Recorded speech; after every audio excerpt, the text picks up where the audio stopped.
think it's here.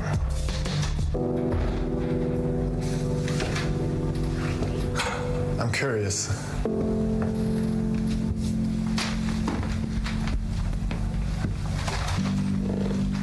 I found it.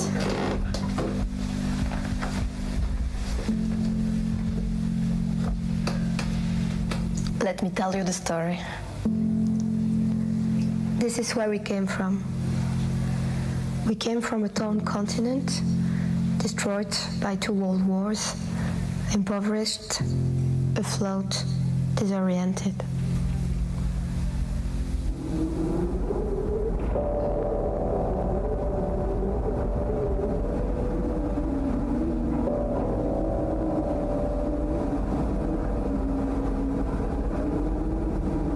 But the European ideal started as a way to bring peace and stability to this continent, trying for the first time in our history to create a union of different people and culture on equal terms, a project of bringing people together, regardless of their race, gender, religion, culture.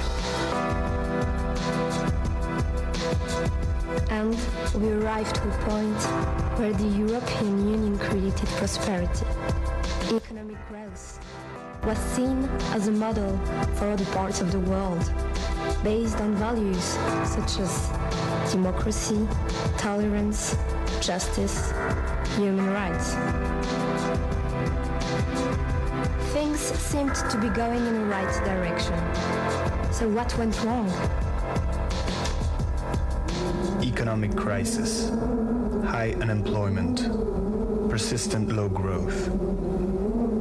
The resurgence of populism, radicalization of society as a whole, the rise of terrorist groups who want to cause death and destruction. The future ahead seems dark sometimes, when we just focus on this news, on what pulls us apart, not what brings us together. Is this the future we want? Is this the future we see for ourselves and our children? Shouldn't we try to find a different way, tell a different story to the rest of the world? Shouldn't we tell ourselves a different story, a brighter one? A story of hope, of possibilities, of joy and happiness.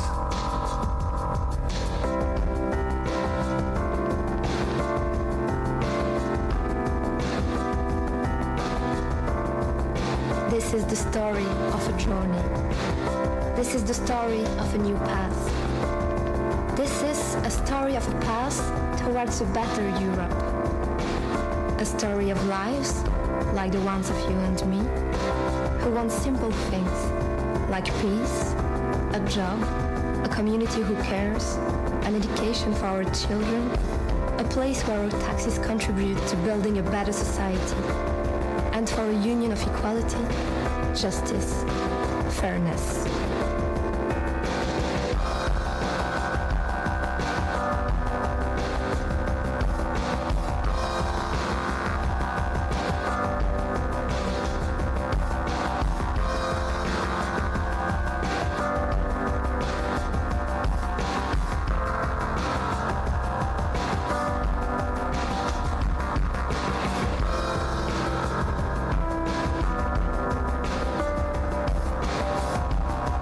This is why we need to debate, discuss, find new solutions. together. Juntos. Społecznie. Insieme. Carcassonne. Razem. Skupaj. Together. Zusammen. Sam. Juntos. Zajedno. Juntos. Ensemble.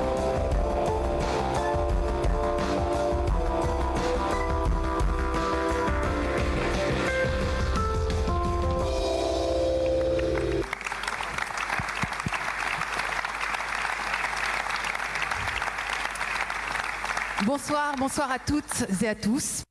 Very good evening and welcome to Carcassonne. Welcome to everyone.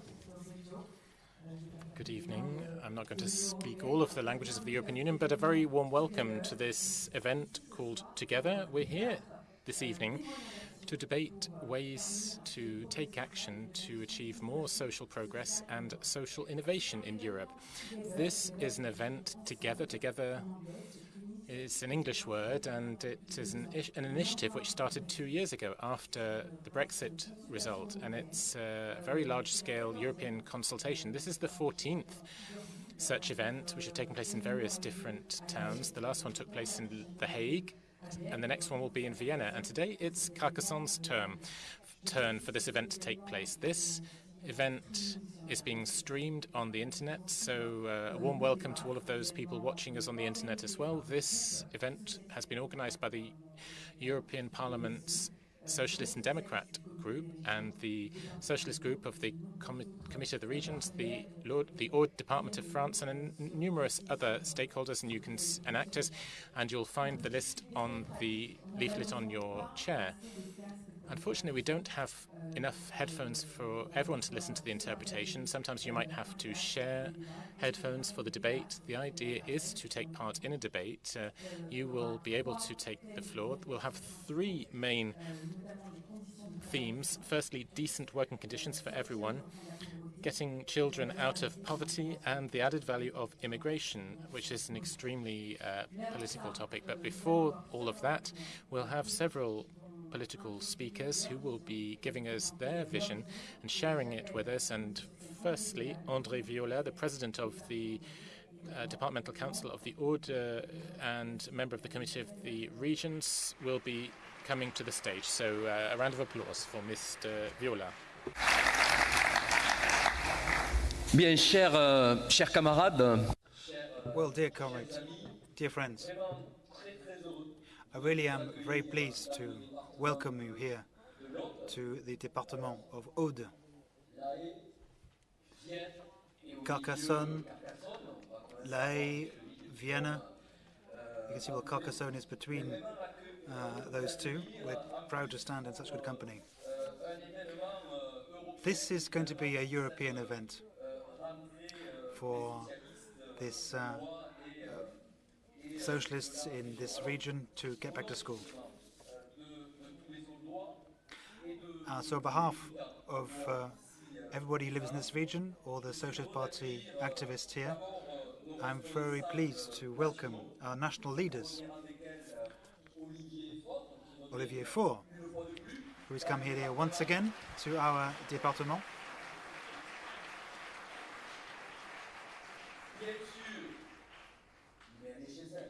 Obviously, Carole Lega is at home here, president of our region. I'm also very pleased to welcome many socialist leaders from across Europe. And from the Committee of Regions, we have Karl-Heinz Lamberts, the president of the Committee of Regions, and Katusha Marini, the president of the Socialist Group in that Committee of the Regions. And obviously, we're very pleased to welcome the Socialist members of the European Parliament. I would also like to give special attention. The film was indeed in English, but Eric Andrieux, who could actually speak Occitan to you. He's vice president of the Socialist and Democratic group, and he is the proof that you can have one foot in rural Aude and yet have another foot in Europe. So many thanks, Eric, for representing us and for everything that you do at the European Union for us.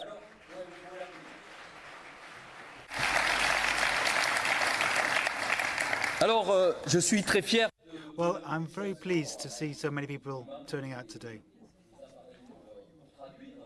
And we have interpreters among us, which shows that, and we have enough headsets, there's greater turnout than we expected.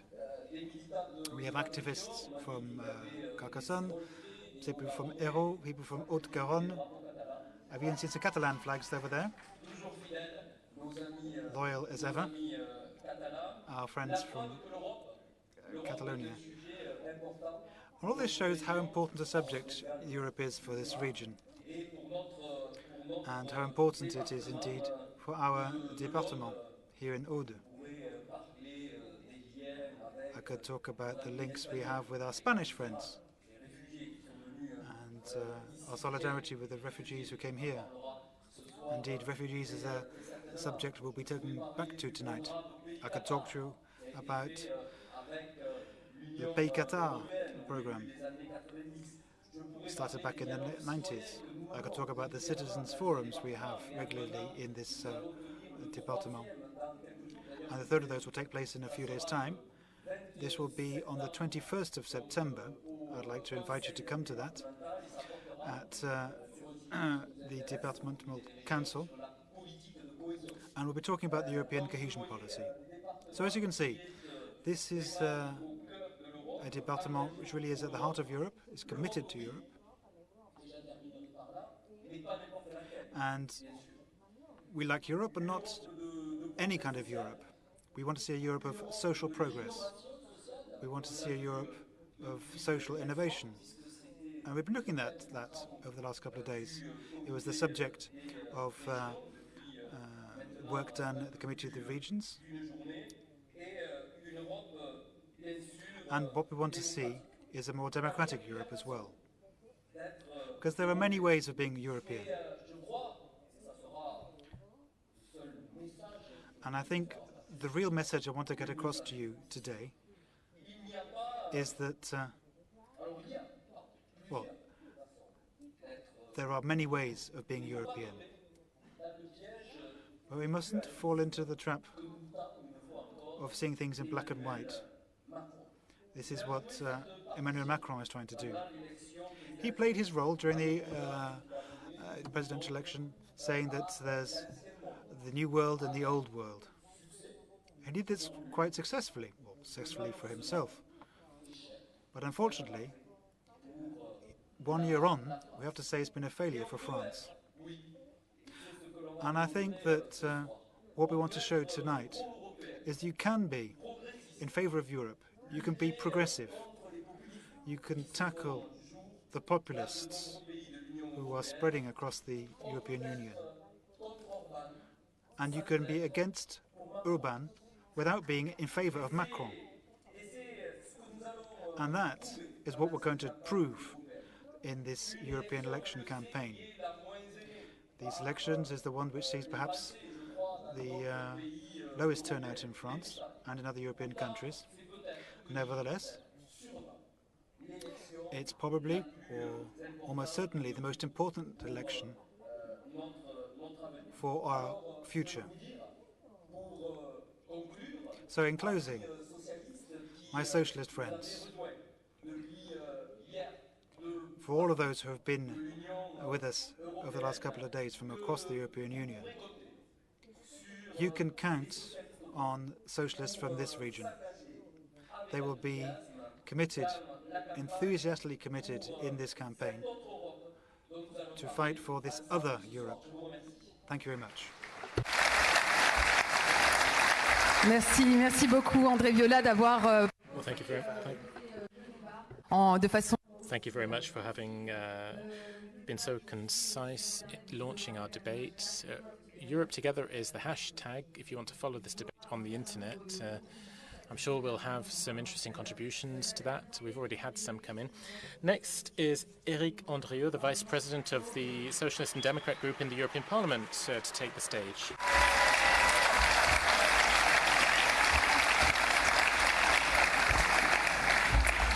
C'est toujours difficile. Well, you know, you're all very well warmed up here in this room. I'd like to give thanks to André for having kicked things off. Now, at the European Parliament, we're modest.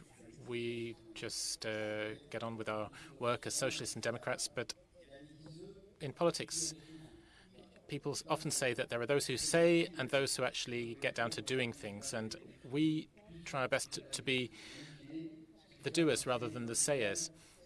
But I think that what really gives flesh and blood to our democracy, that really is the people who are the doers rather than the sayers. So thank you very much, André. Thank you very much to all of you, in fact, for being here. And let me say, I'm very happy, and this is really sincere. I'm very happy that we're here. Now, 10 years ago in this beautiful department, this beautiful socialist department, I was here, and it's great to be here now. I'm here as the Vice President of the Socialist and Democrat Group in the European Parliament, but also on behalf of Udo Bullmann, the President of the S&D Group in Parliament. In Carcassonne, we're here at the heart of the Occitan region. It's a time of marked by struggles, marked by Jean Jaurès. It's an area of poetry, an area that saw the troubadours in the 9th century singing in such elegant tones, and Luparace as well. And what that really means is the art of living together in Occitan. So nothing has changed, dear friends. We're still struggling, and we're still fighting the good fight day by day. The fight against the extreme right, the fight against the populists, against the conservatives and the liberals. And we have to live together properly. That's the whole sense of our movement. Social democracy is still living, and thanks to all of you, and in particular, thanks to Olivier Faure, socialism has been reborn, and that's what I'd like you to take away with you from our meeting today. Yes, we need a fairer Europe, a Europe marked with more solidarity, Europe which protects people. But why do you believe that I'm fighting this fight against glyphosates and against pesticides? I'm doing it because that is the very symbol of a society which has become unacceptable to us, unacceptable to me as a socialist, as a humanist, as an internationalist. Why do you think that yesterday in the European Parliament I met Michael Baum, who is the lawyer representing Dwayne Johnson, this American farmer who won his case against Monsanto? It's to understand better how far the ultra-liberals will go in their fight. So let me tell you, when it comes to money, they will do anything. It's been 40 years now, and that's why they lost the case. Monsanto, for 40 years, they knew that Roundup was carcinogenic, and that's why Monsanto lost the case in August 2018. That's the difference between us and our vision of society and that of the liberals and the ultra-liberals. We've gone from a society with public monopolies guaranteeing freedom to a society which is a private monopoly, where private companies dictate the rules and they create unacceptable inequalities. Can we, as socialists today and social democrats, can we accept that the world we live in, namely the one which goes all the way from seeds to the table, should be controlled by 3 large multinational corporations? No. No, that's the fight that we should fight together.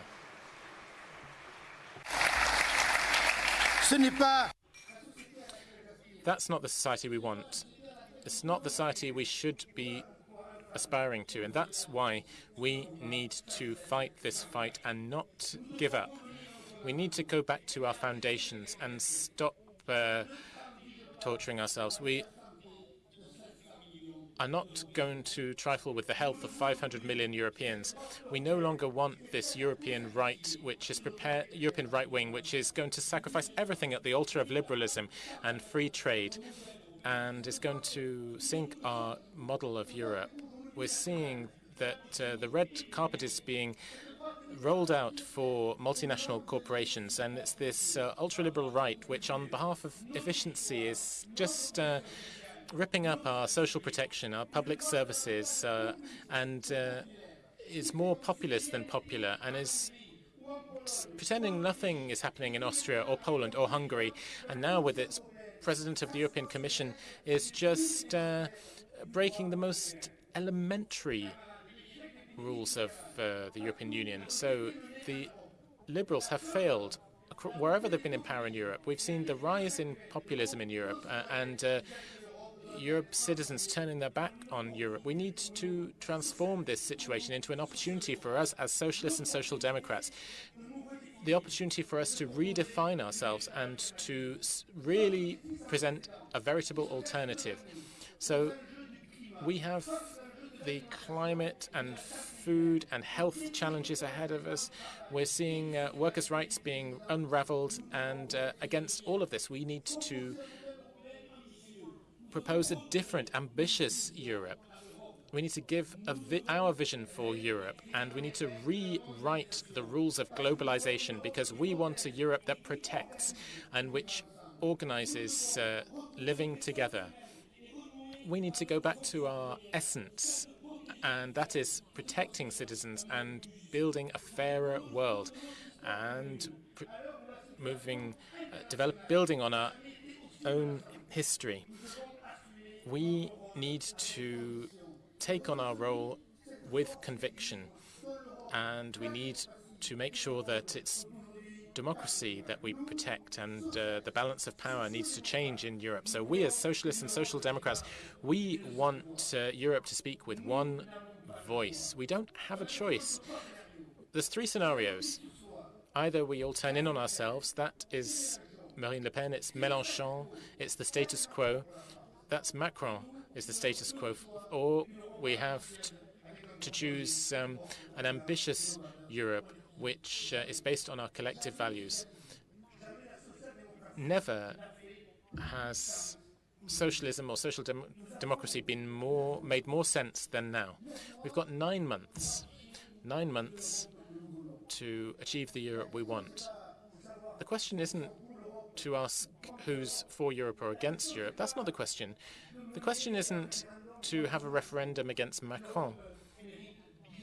Europe deserves much better than that. The question is, what is the choice we're going to make for the future, our future vision of Europe? We've got 9 months. We don't want Le Pen's Europe. We don't want Macron's Europe. We don't want Mélenchon's Europe. We don't want Wauquier's Europe. We want a Europe which looks to the future in the service of our citizens and to make sure there's solidarity between Europe's peoples. Remember what Anna Arendt wrote. It's when there's a vacuum that people's thoughts turn to evil. So let's not allow that to happen. Let's all think together. Let's all imagine together. And let's all create our future, our shared future together. Comrades, now is the time. The fight is going to start. We've got 9 months ahead of us to win and to get out our values that we share. Thank you. Merci beaucoup. Thank you very much. Merci. Thank you very much, Eric Andrieux. That is a vision for Europe which I'm sure that not just the French people here would support, but also the Italians, the Spaniards. And we now have Katusha Marina, who's president of the PS group in the Committee of the Regions and president of the region of Umbria. I'm sure she would agree with you as well. Grazie. Thank you. And thank you to everybody.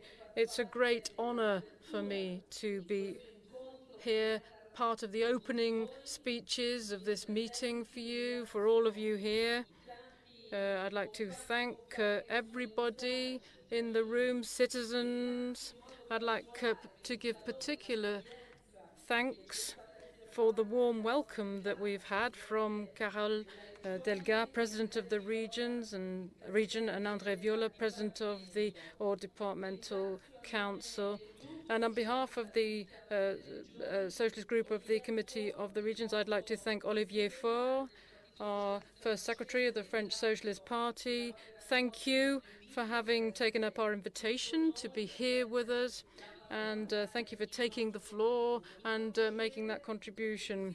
I'm very pleased that you're here, Olivier, because I think that you have made it clear that you believe in the renewal of your party, the French Socialist Party. You believe in that renewal coming from action at local level.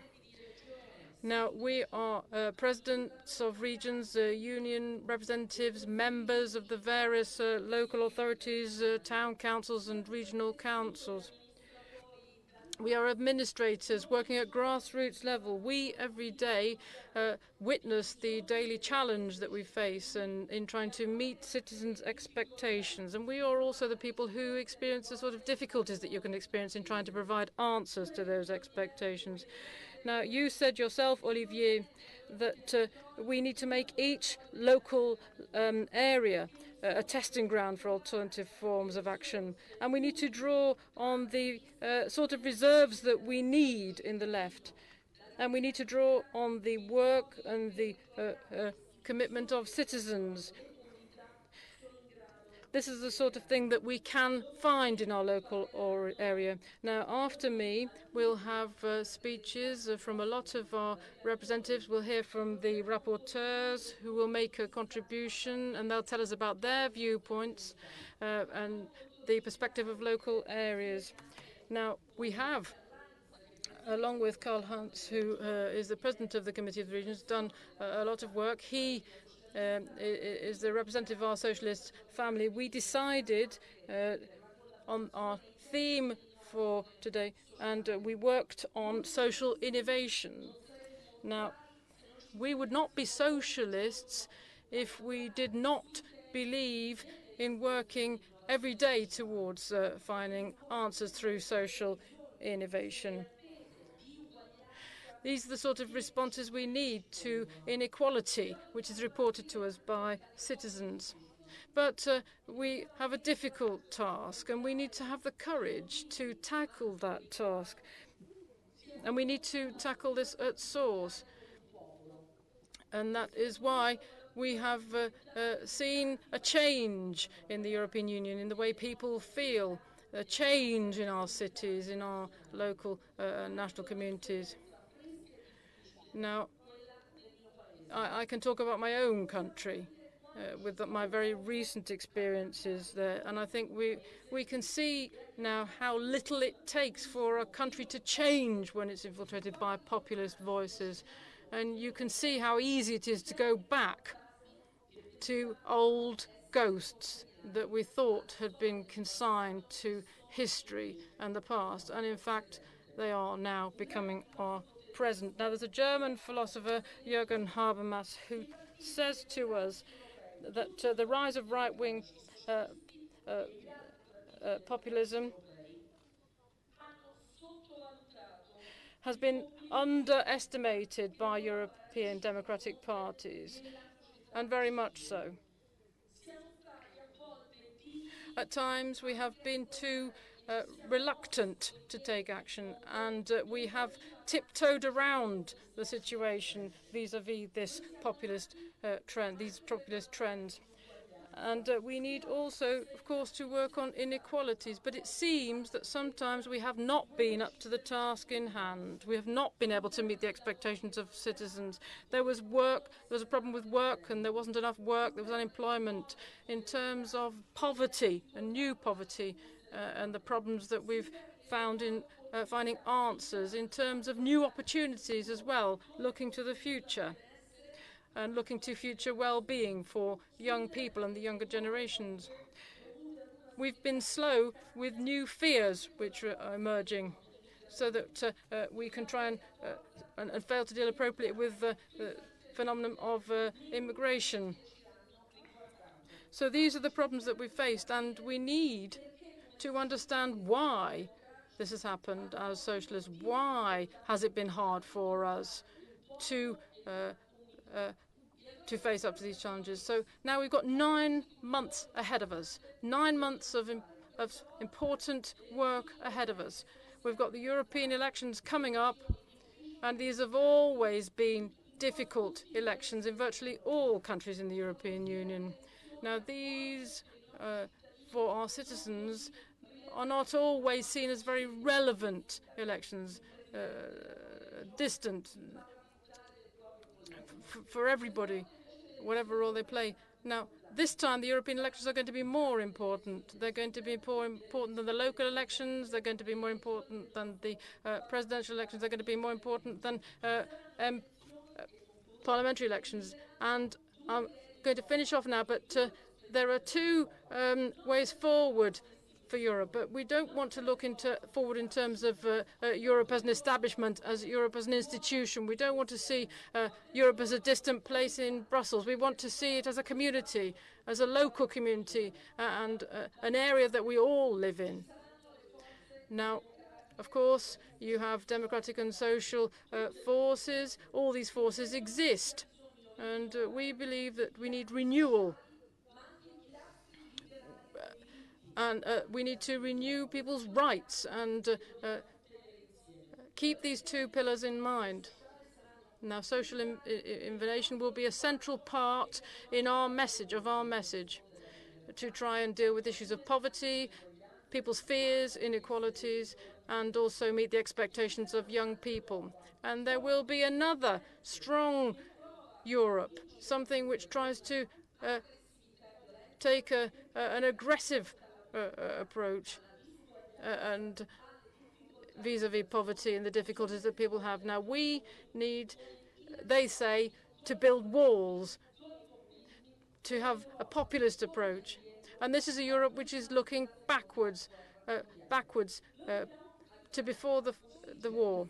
So we need to try and vanish these ghosts, make these ghosts vanish, and we must show courage in our family. We must act decisively with determination, but we must also be open to ideas within Europe. We need to make choices. We need to choose community, which is not just a community of belonging, but make sure that we can have a democratic, social Europe, a Europe of solidarity, inclusion and equality. We need to work together, and we can do that together. Thank you.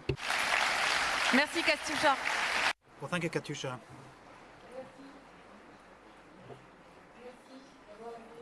Thank you for having kept it short and for having highlighted the European elections, which are indeed going to be extremely important. And what you're saying will echo what the President of Andalusia will say, who is also rapporteur in the Committee of Regions on the European Social Fund. Could you please come forward?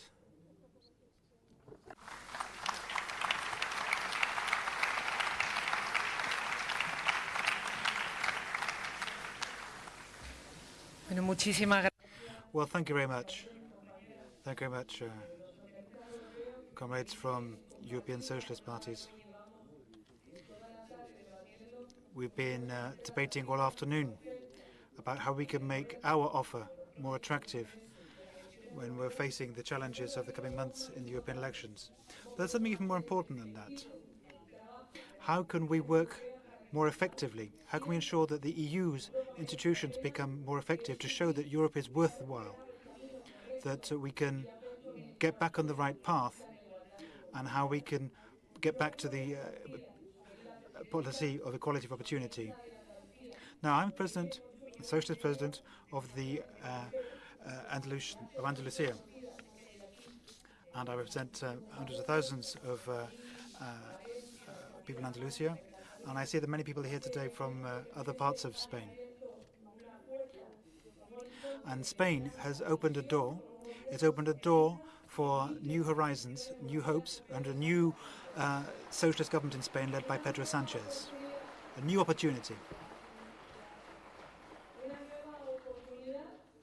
It's a new opportunity to show the importance of politics, the importance of left politics.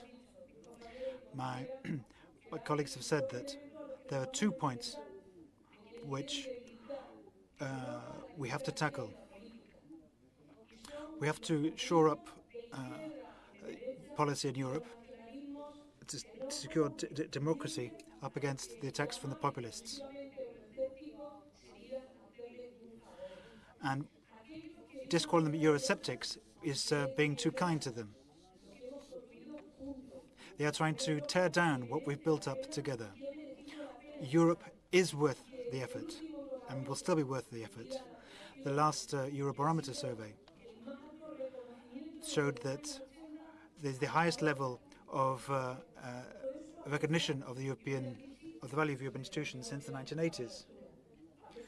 So, despite all of that, despite the fact that the extreme austerity, which has been useless and been painful, and even though the austerity is maintained despite the excuse of the crisis is no longer there.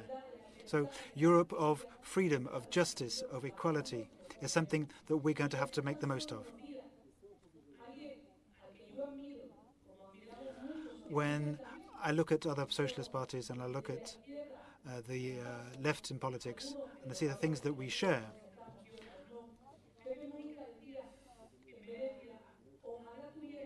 we've said that somebody from Latin America said they would love to have in Latin America what we have in the European Union, this shared space of freedom, of respect, of living together. And that should remind us now that it's democracy's turn, it's freedom's turn, it's equality's turn.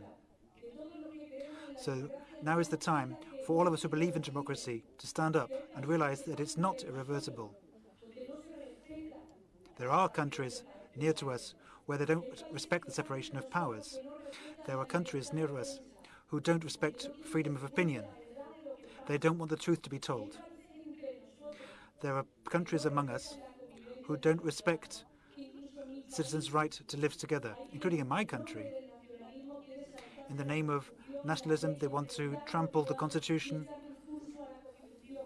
and they want to harm the constitution.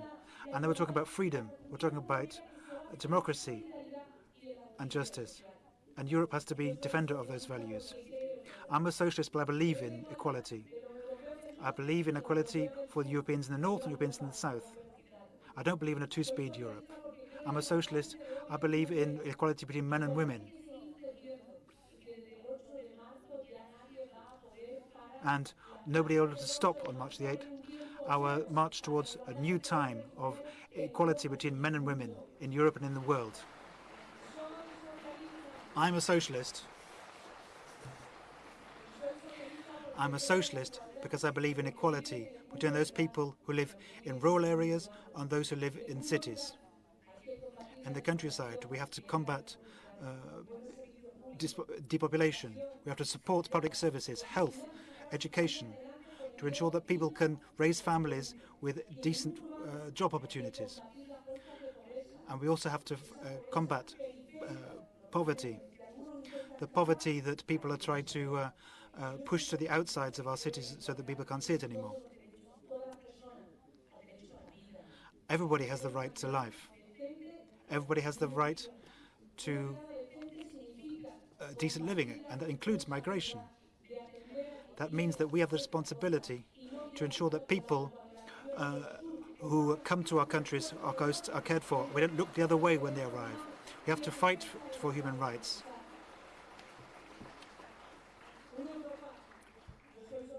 I'm a socialist because I believe in Europe.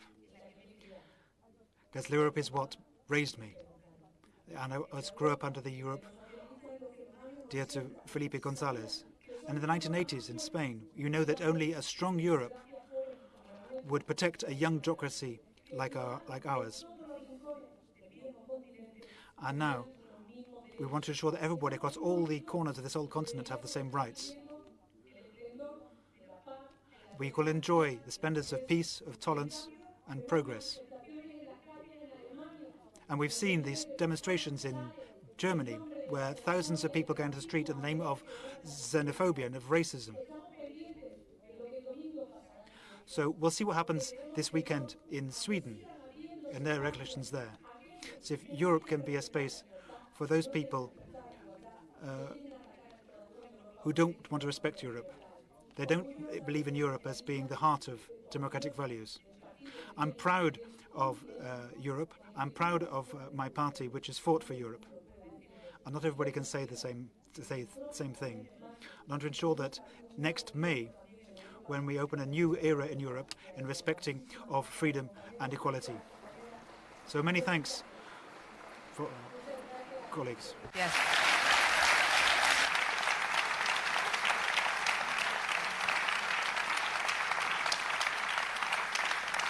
Muchas gracias y buen viaje. Bon retour. Thank you very much and have a good journey home. I know you have to leave.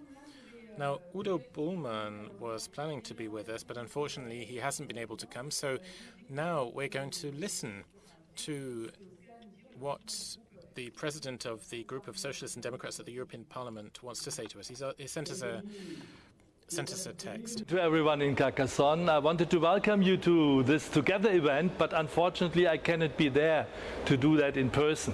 Carcassonne is a beautiful city, steeped in culture and with a long and rich history. But we are here to talk about the future, not about the past. Whenever there is a gathering of progressive minds like this, I always leave feeling hopeful. Hopeful for the future, hopeful for what can be achieved together. Social innovation, like comrades in the Committee of the Regions have been discussing today, is a great example of where we can achieve a great deal by working together. Every day, towns and cities in Europe are learning from each other, learning about what works best for citizens and putting innovative ideas into practice. This is because we need to respond to too many years of falling living standards and austerity, which has left public services strained and investment in social welfare unsustainably cut back. As progressives, we are the driving force behind a number of initiatives that aim to improve people's lives. At every opportunity we drive social progress. We, the Socialist Group, put forward the proposals for the Youth Guarantee, which offers young people the right to employment, further education or training. And last year it was our political family that pushed for more help and funding for tackling youth unemployment. But we need to go further. We need to ban unpaid internships, ban zero-hour contracts and introduce enforceable labor rights. We need to ensure no child has to start a life in poverty and give support to families that need it the most. And we need to stand in solidarity with those escaping atrocities and risking their lives to come to Europe. Turning a blind eye to the issue of migration, or even worse, vilifying migrants, will lead us nowhere. Instead, we need to talk more about the added value of migrants in our societies, like we will do today. Over the past few years, in Together events and Go Local events throughout Europe, we have been sharing ideas and what tomorrow should look like. There is still much more to come, including some inspiring contributions tonight. But there are always a few common unifying threads throughout all our events. The first is that we are guided by hope, not by hate. Hope, not by fear. While other parties play on people's concerns and uncertainties, we offer a vision of a fairer society. While other politicians exploit people's fears on their own personal gain, we have a positive vision for Europe that works for the many, not just the few. The second is that our progressive values always hold strong, even in testing times. We don't hesitate to stand up to nationalist, isolationist or xenophobic ideas. We aren't swayed by populist forces that are trying to divide Europe and tear it apart. The final thread is that we are united as a progressive family. We want to change the status quo. We are all here working for a better Europe, and we do it together. Thank you very much. See you soon. Voilà pour ce message vidéo. So that was our video message. Now, before we start our debate, let me invite Olivier Faure, the Secretary General of the French Socialist Party, onto the stage.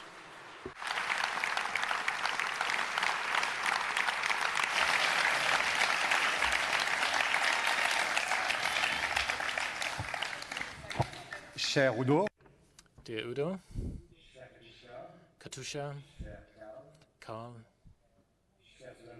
Susanna, Carol, dear Andre, Christine, Sylvie, dear Eric, Jean Brunel, who's there. Ségolène Neuville is with us too. You've brought your supporters with you. Now, those are just a few names of those people with us, but I'd like to actually welcome all of you here and tell you it's my very great pleasure to come here and speak about Europe with you. We're here to talk today about Europe together. Europe together. Now, you might think it's self-explanatory, perhaps for all of us here. It's become something quite self-explanatory after the war. But we remember a period where things weren't so self-explanatory. I'm from a generation, and I turn now to Christophe Pouillon, who was with me in my youth when we started out as activists, and we were both born 25 years after the Second World War. And back then, we said we're never again going to see these images we've seen on the screen. We're never again going to see camps or conflict between yesterday's enemies. Peace forever and the hope of prosperity. And once again, and now we're seeing the ill winds are blowing again. Now you might say, well, Orban isn't the same as Mussolini. Salvini is not Mussolini. And Orban isn't the same as Hitler. Marine Le Pen or even her father. And it's true. But we're not out of the woods yet. Because the dynamic that they're creating could take us a long way. And we don't know where that momentum might lead us. And after having thought that Europe was an irreversible consensus, and we thought that for a long time, what we've seen is the European referendum in France, and we saw Brexit in the United Kingdom, and now we're seeing populist movements who wish to destroy the European idea in Hungary, in Austria, in France, in Italy, in Germany as well. You will have seen there's an extreme right which is no longer hiding its face in this country, which for such a long time has lived with the memory of Nazism. And now you're seeing arms outstretched in the Hitler greeting in the street and people chasing migrants in a country which remembers the pogroms. It's not all behind us, all of this. History is not linear. There's no end of history, as we thought there might be after the fall of the Berlin Wall. No, there is no end of history. And that's what politics is. It is the fact that we constantly have to move on. And we too have to have our feet on the ground. And we have a responsibility, a heavy responsibility, because now we need to hold high the flag of Europe and make it shine. And it's not as easy as all that, not now. So how can we make sure that we don't end up with an Urbanization of Europe's minds or a Le Penization of the minds of Europe? How can we make sure we don't end up going the wrong way and that tomorrow in Europe we don't end up with a situation where we think, oh, well, we're at home and everyone else just should get lost? Well, Emmanuel Macron has suggested an answer. He says to us, there's the Europeans on one side, the liberals, and on the other, the bad guys. And what are the bad guys saying? Well, there's the populists, and then you have Emmanuel Macron.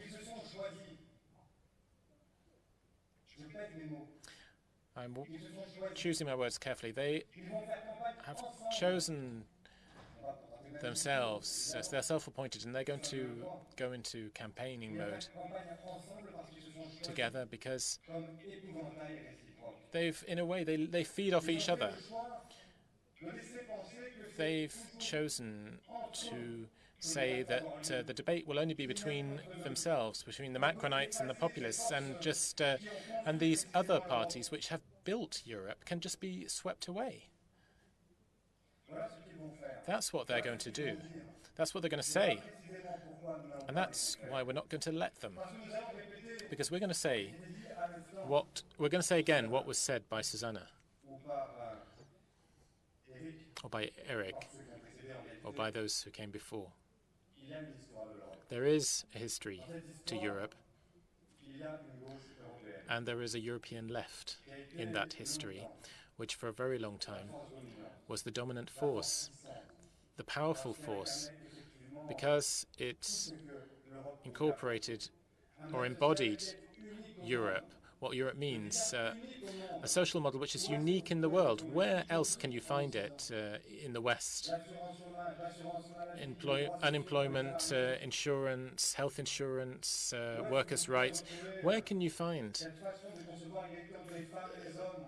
gender equality in the same way, equality between men and women? Where else in the world can you find this way of also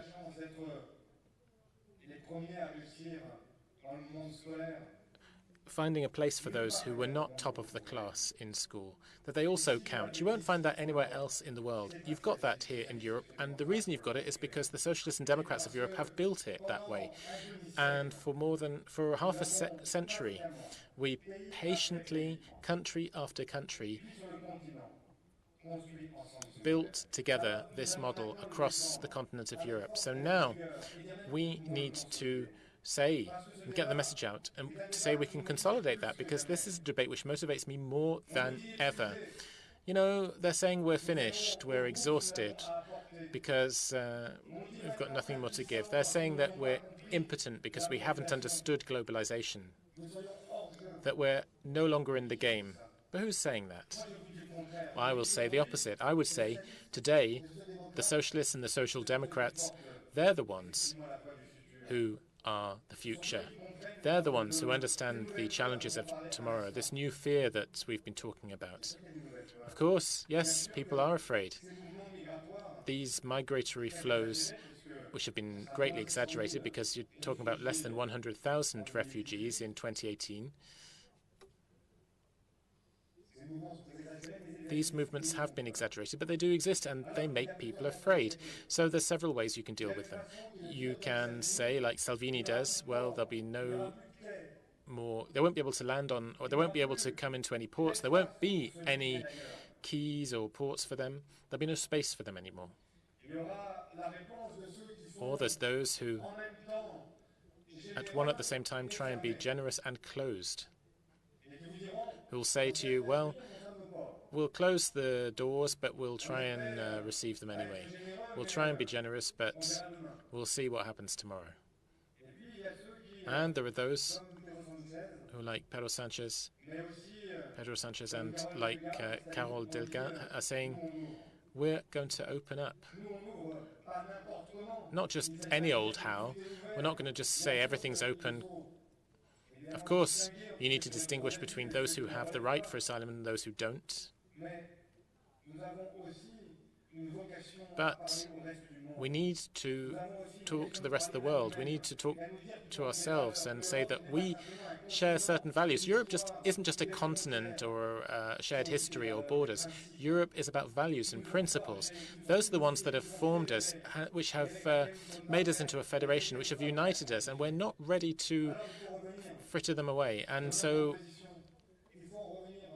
I think we need to go back to what was agreed in Dublin and no longer just put the burden on the countries of the south. when it comes to migration. Everybody needs to play their part. Yes, we need to share, as the state says. We need to share, as Ricardo's country says. France is saying nothing at the moment, unfortunately, about this. We need to play our part. We need to look again at these agreements, such as Dublin. We need to realize that we'll have to get organized, because I think the worst of this matter is that we're seeing things descend into disorder, and a new order which runs counter to our values is arising instead. What's happening in Italy, I think, in reality, is quite easy to understand. It's in your country that the migrants are arriving, after all. And in your country, you can't look after 600,000 migrants or refugees on your own because you don't have the means. And then sooner or later, people will say, no, that enough's enough. And it's those people who are now in power. And if we don't want them to be in power, if we don't want things to go that way, then we need to get organized together. Europe together. This movement is essential. I know I've gone over my speaking time, but I'll try and go more quickly, because we need to link it with development aid and the fight against climate change. Because the other way of fighting against the massive arrival of refugees is to make sure, after all, that things are better back home where they live. Now, I'm the child of a migrant. My mother came from Vietnam. And I can tell you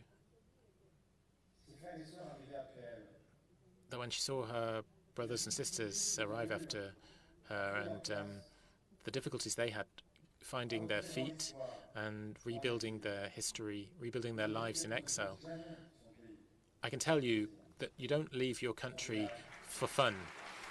You don't leave your village for pleasure.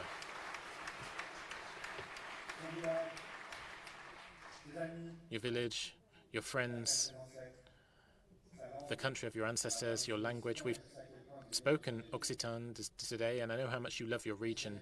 And you know very well that you just don't leave your own lands just for fun. So if we can help people stay at home, then we should do so. It needs courage. We need to make sure also that Europe is fit for purpose there too, in development and also in fighting climate change. We need an investment plan which is fit for purpose in environmental terms, and member states which earmark part of their budget should no longer be considered as going beyond the Maastricht criteria if they do so. Because if we're going to meet the COP21 criteria, we need to do something now. We shouldn't always just be thinking about the accountants. I'm going to go very quickly. I know that I've noted a few things here, but I haven't said everything I wanted to say. Just a few words on tax issues now. We have the WTO. Why doesn't Europe bring influence to bear at the moment on tax matters to make sure that there's no longer competition on the tax front? Financial transaction taxes, I could link that to development issues as well. I could talk about gender equality and welcome the work that's been done at the European Parliament by our members of Parliament who have adopted a directive, the Work-Life Balance Directive, which allows progress to be made on parental leave, on carers' leave, and it's being blocked by a certain country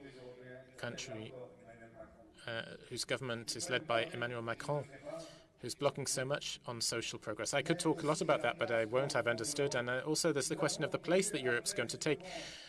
in the world. We saw the fall of the wall, and we talked at that time about the idea of multilateralism, the idea we're living in a multipolar world where you had yesterday's great powers in the East and the West, and then we were there too, the Europeans, who were going to take our place in the world. We've gone from a bipolar world to a multipolar world, and now people are talking about an apolar world, a world with no main poles of power. But when you've got Trump and Putin and Erdogan and Daesh and all of the others, all of those who are dreaming to destroy Europe, we need to build Europe. And let me round off by saying there are people who will tell you that they can use populism or nationalism to make their country strong again. You know, that's what Le Pen, Salvini, and the others will tell you. But let me tell you the exact opposite. Those people are the ones who are going to destroy Europe. They're the best allies of Putin, of Erdogan, and of Trump. And fly your flag high. And a question was asked to me by a journalist earlier, and it's not just the question of who's going to be at the top of the list at the next European elections. Ask yourselves, rather, what your European parliamentarians are doing. We have started a campaign to actually get the message out about what they've been doing the last few years. Think about the work that's already been done and be proud of what we've achieved and get the message out. Eric talked about glyphosate. We could have talked with Sylvie about migration. We could have talked about gender equality with Karine or with Christine as well. So, dear friends, dear comrades, we're going to have a campaign, and no one said it's going to be easy, but no one has said either that it's lost before we even start. So I believe in Europe, I believe in Europeans, and I believe in the European left, and I believe in you.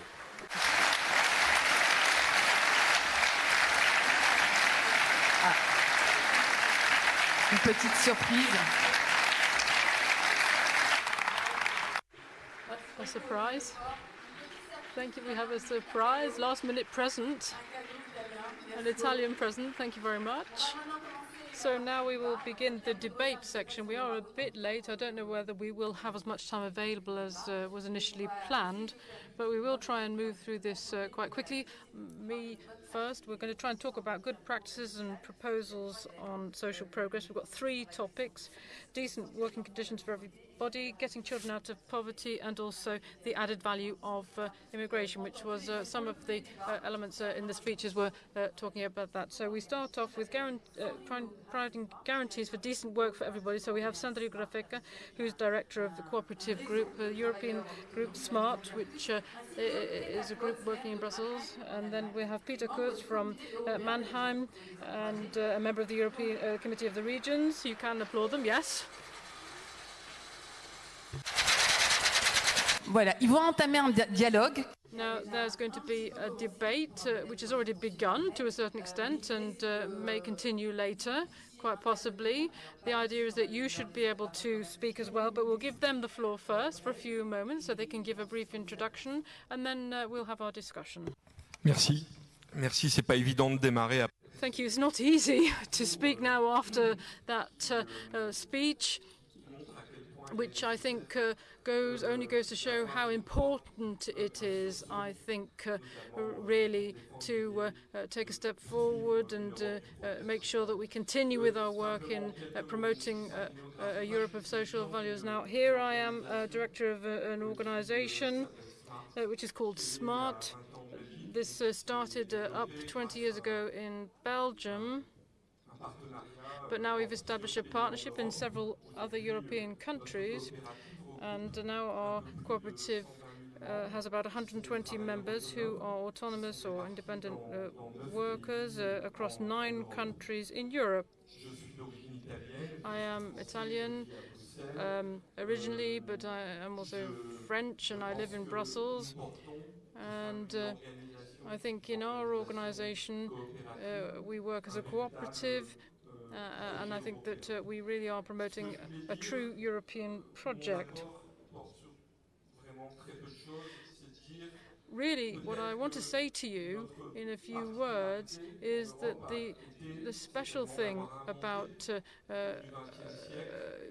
what we have in Europe is that we invented something which is very important in the 20th century, a social contract, a contract which still exists today, providing guidance for employment, and which was the basis for an exchange of views. That was the idea, to work against subordinate behavior. And this was an exchange, and the idea was to provide protection. Now, that social contract does still exist.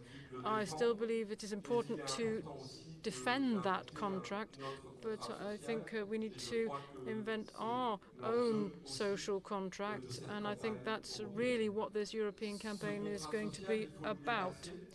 I think we need to go above and beyond the existing social contract. It's reached its limits, as we've seen, and what we're hearing now is that the idea of the worker as we know it is outdated, because now in Europe we see new forms of work appearing, which are increasingly precarious.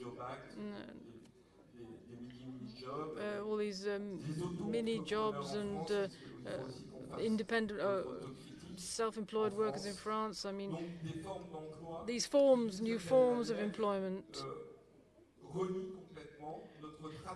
which run counter to the tradition that we know, which is a tradition of social progress. I don't think we're aware enough of this in Europe, but the fact is that people around the world see us as the inventors of this social contract.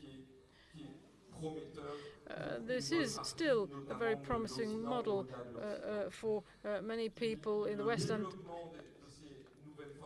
elsewhere as well.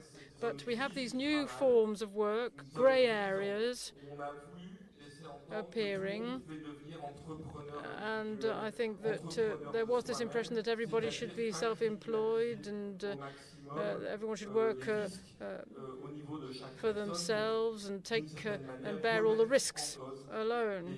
And this has called into question the sort of social protection system that we had in place.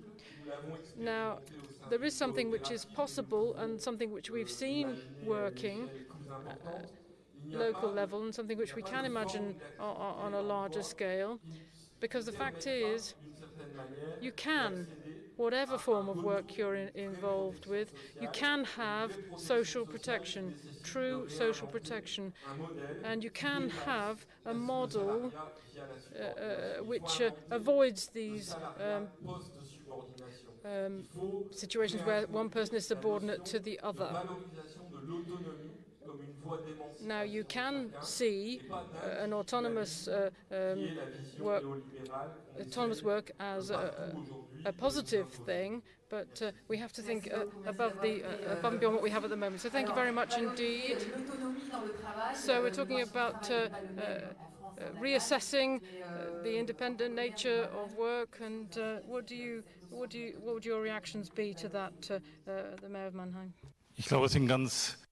Well, I think it's a very essential question for Social Democrats and Socialists.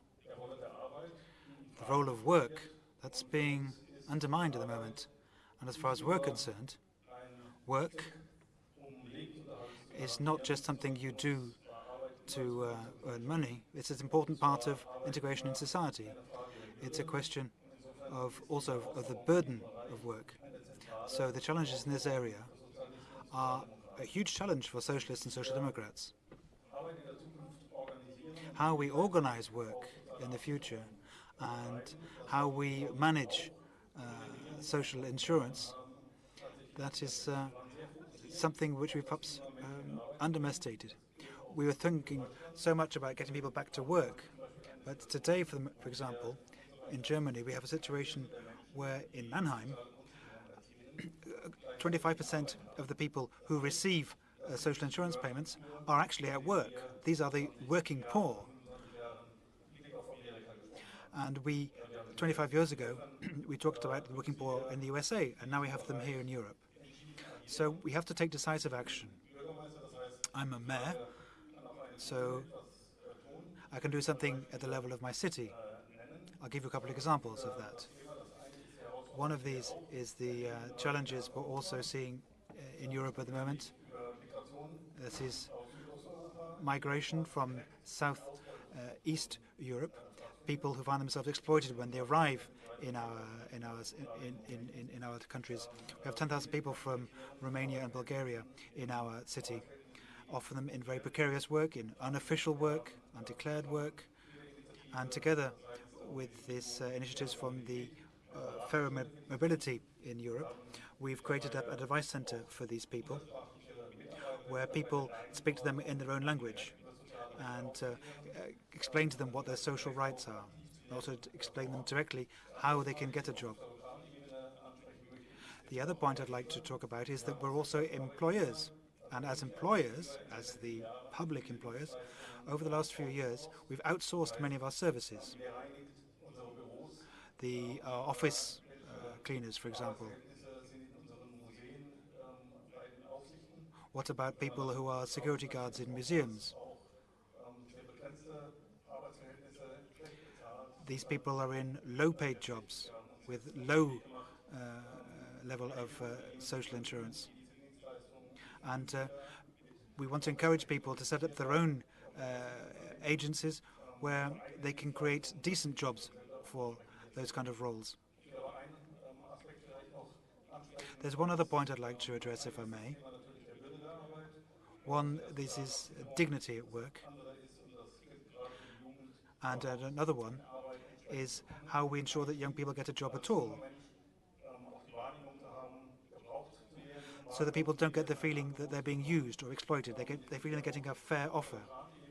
And at the local level, I'll perhaps say more about this in the discussion, but we have a very low rate of youth unemployment in our city. And we have a clear program to put that into practice. And with the EU Youth Guarantee, that's maybe not all that successful, but that's something we can pick up on to ensure that all young people in Europe have a decent future ahead of them. Well, thank you very much. Raising the idea of autonomy in work and seeing work as an aspect of human dignity. Well, we're arriving at the moment of the debate when I open the floor for questions. So if you have comments or questions, then soon will be the time. But first we have Karine Gloanec-Morin, who wished to take the floor on this topic. And then after that, Madam, we will take questions. Thank you very much. Well, yes, let me launch the debate. And I really hope that this will open up the dialogue between those of us in the room, the participants, and those on the podium. I have two questions to put to you, and perhaps a subsidiary one. Now, this first question, and this is the one that was brought up by local and regional authorities, so we've heard from Italy, Spain, and France here. How do you think we can build upon the experiments that Peter Kurz has just talked about, what he's been doing in the city of Mannheim? How can we, in our own proposals and policies, build upon the experiences that other areas have done? And this is a question to researchers, people working in universities, and economists. I think that the challenge really is creating new economic policies for the European Union. And so how can the European Foundation of Social Rights be a tool to help you to come up? Well, in July 2017, the European Parliament produced a resolution about this foundation. Can it just will it just end up remaining a wish list of good intentions, as the president of the Committee of the Regions said? And that was one question. Another one, because this was put by Sandrino. This social contract, could it not... I mean, after all, it was something we were very proud of in the European Union when we created it. can we not be proud in a new European social model? Thank you very much, says the moderator. I think the lady also wanted to raise a question. We'll put these two questions to the panel on the rostrum, so go ahead. Mrs. Mariana Cuștu, I am the mayor of the Kujma village in the county of Constanța, Romania. I'm a member of the Committee of Regions and I represent the Romanian delegation. Okay, could you, I think we have no, oh yeah, we have a Romanian translation, it's fine. It's fine, sorry. Mulțumesc. Thank you. I am very happy that we are together today, a social democratic family representing all the member states of the European Union. I think this is another example of the force of social democracy. Unity. Force comes from unity, from European unity. We spoke here about the possibility to develop the European Union with the contribution of the new member states from Southeastern Europe. For you, Mr. Mayor, I have one question. If all Romanian or Bulgarian workers were to be paid just like workers from your country, don't you think this would be a much better model? And secondly, I would like to thank you because I know that you are trying very hard to give equal conditions of labor to everyone. For us, for representatives from Eastern Europe, for us, Europe with just one speed and not Europe with two speeds is the solution, because we want to catch up. We want to be able to develop our country and to make up for the lost time. Thank you. I would like to thank President Lamberts that in his position as President of the Committee of Regions will support the fight against populism, against nationalism. Thank you so much. Merci beaucoup, merci. Well, thank you very much. Thank you for those questions, and I do apologize. There was a translation from Romanian. Alors, on va essayer de faire. So let's try and be brief. This session was meant to be 20 minutes, even though these are very major issues and they're very complicated. We're aware of that, but I'm sure you'll cooperate. So let me try to respect your problem of time. I should just say three things very quickly. Firstly, by way of response to Karine, well, social experimentation is at the basis of this. I think we've spoken about this today. We spoke about it yesterday. There's a lot of social innovation, and social innovation today lies at the heart of many European programs. A lot said about it, and we do need to recognize that there is a slippage between what people say about social innovation and what's actually happening on the ground and the effect that it has on public policy.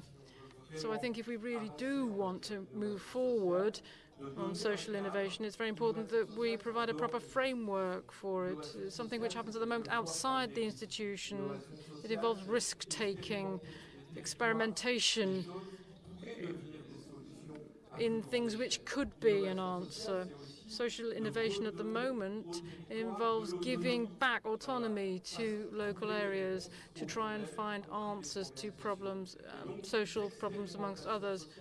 So I think what we need is a framework for social experimentation. If we had some kind of basis which was needed, or the one thing we do need in Europe is a set of framework in Europe, a framework to allow social innovation and experimentation to happen. So that would be my answer to the first thing you said about social rights in Europe.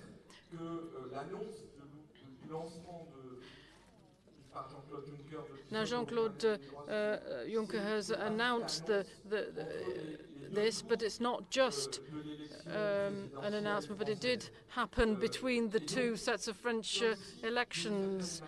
And in a way, it's a bit late in my view, but it's something which has arisen out of this need, absolute need, to talk again about social Europe. And this was very much missing before. And this new approach, or this taking socialism or social Europe as a centre for our work, is not something which should be rejected, but we just need to recognise that at the moment, this is something which was a political position before anything else, or before it can become anything else. And then linking in with that and your question over there, I remember, because I'm from the north of France, I remember that one of the definitions which was given by Pierre Mauroy, who was a great socialist, I believe one of the definitions he gave of socialism, and I can't remember the exact words here, but he said that if you're going to be a socialist, it's not just a question of trying to move up in society yourself, it's a question of looking down as well in society to people who are below you on the ladder and help them up and try and climb up themselves. So I think that in Europe, our European social project should be similar. It's the way you think about this that counts. You need to be aware that there are countries where social protection is ahead, and they need to help people, help countries where you don't have such a high degree of social protection, and help them on. Yes, thank you very much. Kurzes vielleicht dazu zu sagen, wenn Perhaps you have something to add, Mr. Kurz, very briefly, if possible. Ich soll meinem Namen Ehre machen. Genau. Well, I should stand up to my name, which means short in German. Well, first of all, obviously, any standard is helpful, and activities such as the posting directive, that's the basis to show that there shouldn't be any differences. It's a question of implementation rather than of being right in the first place. Is there is a minimum wage? Is it actually applied for everybody? Is it applied for migrants? That's something we need to put into practice. And perhaps I can share some of my experience, or there's a question about is there something that we can say about what we've done in the city of Mannheim that could be repeated at the European level? Well, there's something that we can do indirectly, and that is about what cities can do for themselves in terms of being autonomous. Apart from defense policy, there is no policy area where local powers and local quality is unimportant. It's very important to use that local power. For example, with the Federal Employment Agency, we've set up our own organization which looks at the problems with employment agencies. That's a very important area. And a second point I'd like to address, picking up on giving people a lift up. I think that both in Europe and outside of Europe, we should use the powers of cities and municipalities to ensure that we have some cooperation for development. This could be a program for Southeast Europe. It could be something for the Maghreb countries. And I think 1,000 European municipalities to come together, then they can make a difference at the social level and have a genuine effect and real influence. And that is something that Europe should look at as a program. Merci beaucoup. Well, thank you much, Peter Kurz, and thank you very much, Sandra Gathepa. So, we've now got half an hour left for two sessions. That's not going to be very difficult, but let's keep moving things moving at a good pace. The first point is, how can we get children out of poverty? We have somebody from Belgium. We could have had somebody from Germany, from Bulgaria. I see there's a question. Maybe we can keep that for later and we'll move on. Or we'll take your question to us afterwards and we'll continue moving on if you don't mind. I said in Germany, because in Germany even the economic indicators are good. There are often NGO reports highlighting the situation of child poverty. Well, I'll keep things moving. I'd like to call forward Olga Zrien, who is from the Wallonian Parliament and from the European Country Regions, and also Georgi Pirinsky, who is a member of the European Parliament. Well, thank you. You've understood the aim of the game here. You need to start up a debate, so I'd like to ask you to be as concise as possible. Good evening, everyone. Helping children get out of poverty, I believe, deserves special attention. Why? Because according to figures from the last 1 or 2 years, there are around 25 million children in Europe today that are in severe poverty or at risk of poverty and social exclusion. This means that of all the children of an age between 1 and 17, 26.5% of all these children are in this situation. What does this mean? I don't think that neither even we in the European Union or all those people in the institutions or people in everyday life really understand what this means. This means that the future of Europe is in jeopardy. This is not a sustainable situation. There is much talk about the future of Europe. Everybody is discussing what kind of future it will be, what policies. The children are the future of Europe. If you let 1/4 of all children grow up in such conditions, what sort of a Europe do you expect to have in 10 years? I would suggest that all of us here understand that what Eric has been inviting us, the other speaker have been inviting us, that this is a decisive moment for social democracy, for Europe. Understand what this means in the light of these figures. Because if in the elections next year the same majority is reproduced, this will get only worse. And really, it is an existential challenge that we are facing. What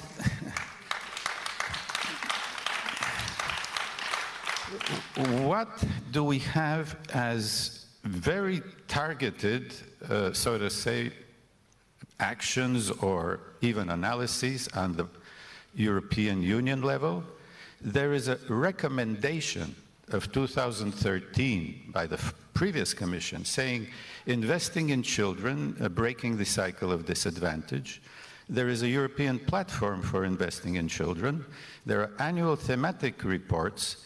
The final conclusion is what? A number of initiatives have been taken. They may help positive changes. Still more needs to be done, etc., etc. And the new thing this year is the European Pillar of Social Rights. The latest report says why? Because in Principle 11 of this instrument, it says that children must have equal chances for education and care and social inclusion. We, the Socialists and Democrats, take a radically different approach to this negligence, criminal negligence. We insist on mandatory indicators in the European semester country-specific recommendations, definite sums of money year by year in the European Social Fund Plus that is being developed now, and we are fighting with Comrade Andriu and others to have this inscribed in the budget 2019 and in the next multi-annual framework. And there is only one really way of getting this to happen is by winning the next elections. I realize you want to stop me. I stop here. Merci beaucoup. Merci. Je retiendrai surtout. Thank you. I'll take away from that how serious the situation is. 25 million children, you say, in Europe, who are living in poverty. How do you react to that, Olga? Well, I was a member of European Parliament between 2001 and 2004, and back then child poverty was a subject which wasn't really on the agenda, but as you've just said, was something that we referred to. Now, in 2018, the figures which were just given are just incredible, and in my country, in Belgium, and in the French-speaking part of that country, the figures are very close to that hard reality. But the worst of all of this is that we as the socialists, we socialists say we want to defend the weakest in society, and children are a silent minority. We never hear from them unless they end up on the front page of the newspapers, and then we're worried about the conditions in which they live. But the situation of children, whether you're a brother or sister, or parent or grandparent, you're familiar with it, and it's something we need to think about right from the start, right from conception, because we have lots of young women who are in very precarious situations, and the current government that we have, and I'm sure this is true in other countries as well, the government just leaves them alone after the child is born with no help, and they're not helped at all. We have one-parent families in extreme poverty who can't afford to give their children good conditions. We find them in schools where even in Belgium, unfortunately, you can't take for granted that schooling is free. The figures we have show that you have to pay to go to school in whatever system you're talking about. And of course, the fact that in many European countries there is no help to get people into school. There's no assistance for the poorest, no education assistance. And then you've got the children of migrants who have to learn another language other than the one that they speak at home. So is it right to allow these circumstances to continue? We've got the youth guarantee, and we are fighting to make sure that women are present in a whole series of measures, and we've got a race to the bottom with the whole idea of the European construction, because these children are born Europeans, but they will not understand at all what the added value is of Europe.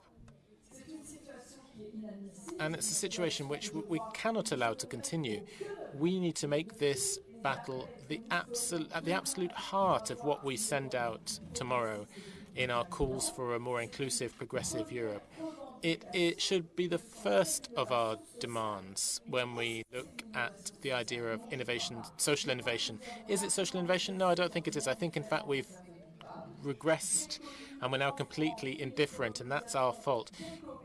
There was a time in France where we had cooperatives, we had grants, we had support measures for children. All of that doesn't exist anymore. It's wrong. It's unforgivable. Now, people are saying this is an innovation, but no, let's go back in time and you'll find all of this. We used to have it.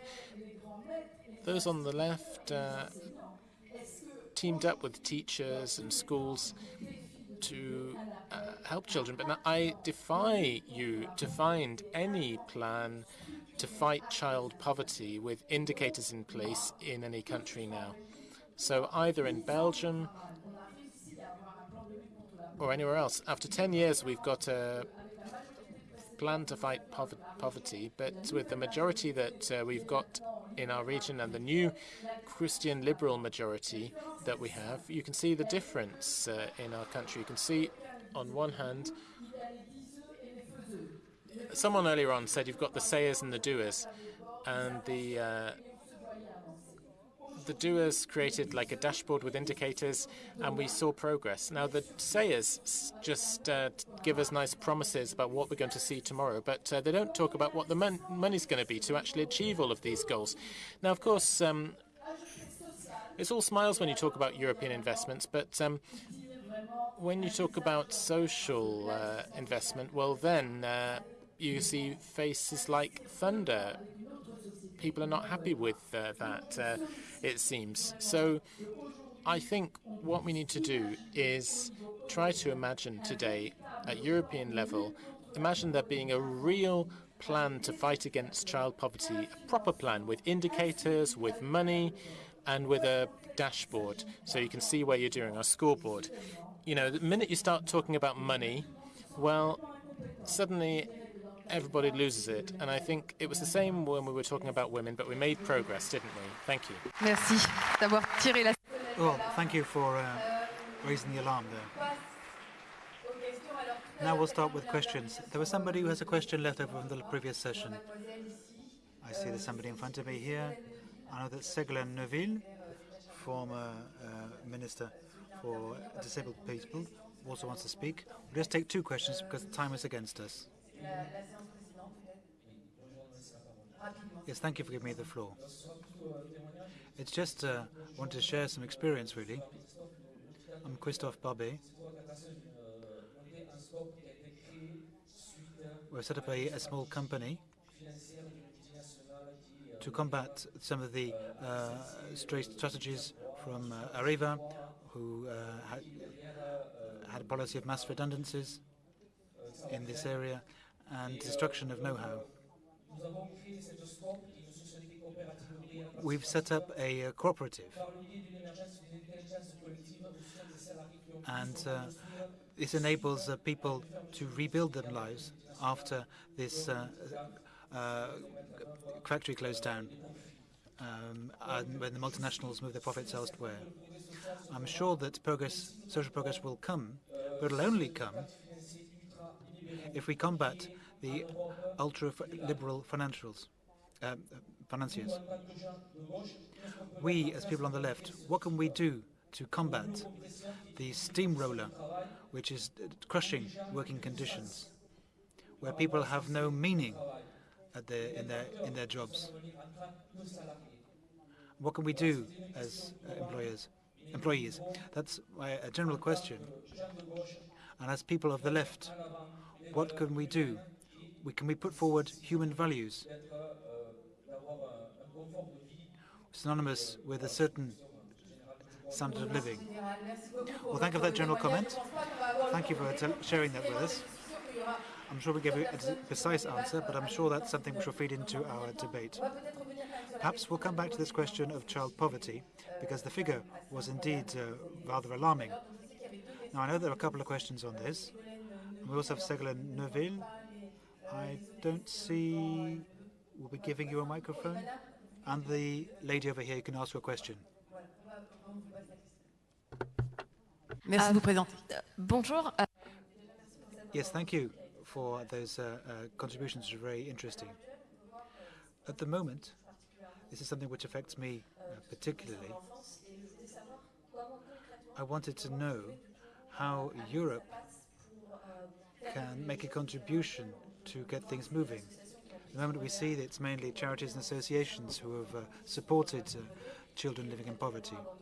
And we've left behind, unfortunately, we've rather missed that boat. How can Europe, in terms of harmonization, support things? And how can we support those countries which don't have the resources to back up some of their programs? There are differences in government resources from country to country. And how can we reduce the inequalities between countries to ensure that no children are left behind? Thank you. Thank you. We'll answer that one.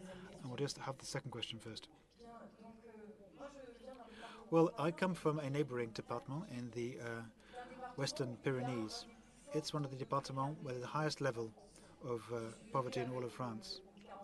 I came with 40 or so socialist activists, and they wanted to hear this debate on European issues, and they wanted to hear that because there's a high level of poverty in my department, but also a high level of support for the right wing. This has been the case for several years now, because back in '86 we had a member of parliament from the National Front, and we've told that, well, because people are poor, that's why they vote for the National Front. I have to say to all of you who are elected representatives, men and women across Europe, that it's in the European elections that people turn out and vote for the far right across all countries, but especially in our region, even though we are lucky enough to have the only European hospital across Europe, I think. There's a hospital on the Spanish-French border, which is an area with a significant European budget. But even with these good examples of investments made, that isn't enough to win people over. Now, I listened very closely to what you were saying.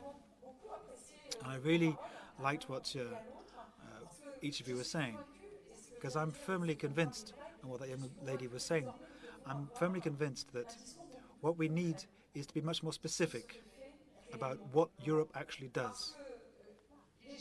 Because people, and in particular in some of these rural areas, they can't always follow the debate. So I'd like to know what would be the content of Jean-Claude Juncker's speech. I think he's speaking next week, isn't he? He's going to talk about what's been done and what is going to be done next. Because when he speaks, most citizens here, we just hear the figures. We talk about budgetary restrictions. We don't hear about things which has an impact on our daily lives. There's one thing which I want to hear about: child poverty. Because at the end of the day, these children are poor because their parents are out of work. And often their parents is just what their mother, because there are many single-parent families involved in child poverty. So I think what we need to find is some way of looking after children, of after-school care. It's either free or very cheap, so that people who go to creches before they go to school do better at school. And if the mothers are on their own, that's the only time they have really to get some more training or to look for a job. So I think that we as socialists should promote this idea as part of the European social pillar, that there's some kind of European social service for early childhood, so that everybody across Europe, including the poorer countries, can put that into place. Do you think that's actually practical? Is that feasible? Do you have experience in this area? Un service public de la petite enfance, ça fait écho aussi à ce que disait. Well, a public service for young children, I think that harks back to what we were saying before when we were talking about education being free. Well, you are now going to try and give concise answers.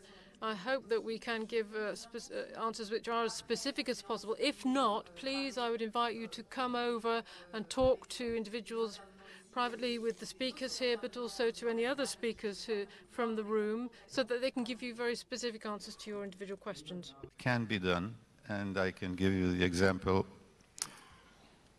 of an experience in Bulgaria. We had and still have a very grave problem with children in institutions, children with health problems, in retardation, and this was a major crisis in the country, very strongly pointed out in the European reports. And I can tell you that with the help of European funds, to the tune of 100 million, even more, funds over a program period, with budgeting from the Bulgarian government, and with a very well thought out vision of the Bulgarian government, it was possible to drastically reduce both the number of such institutions and the number of children taken care of in such institutions. This is a very clear, concrete, practical example that there is a way when we put our efforts to it. But the problem side is that after the European funds are no more available, the budget of the Bulgarian government is totally out of any kind of sufficient funding to keep up these services. Why?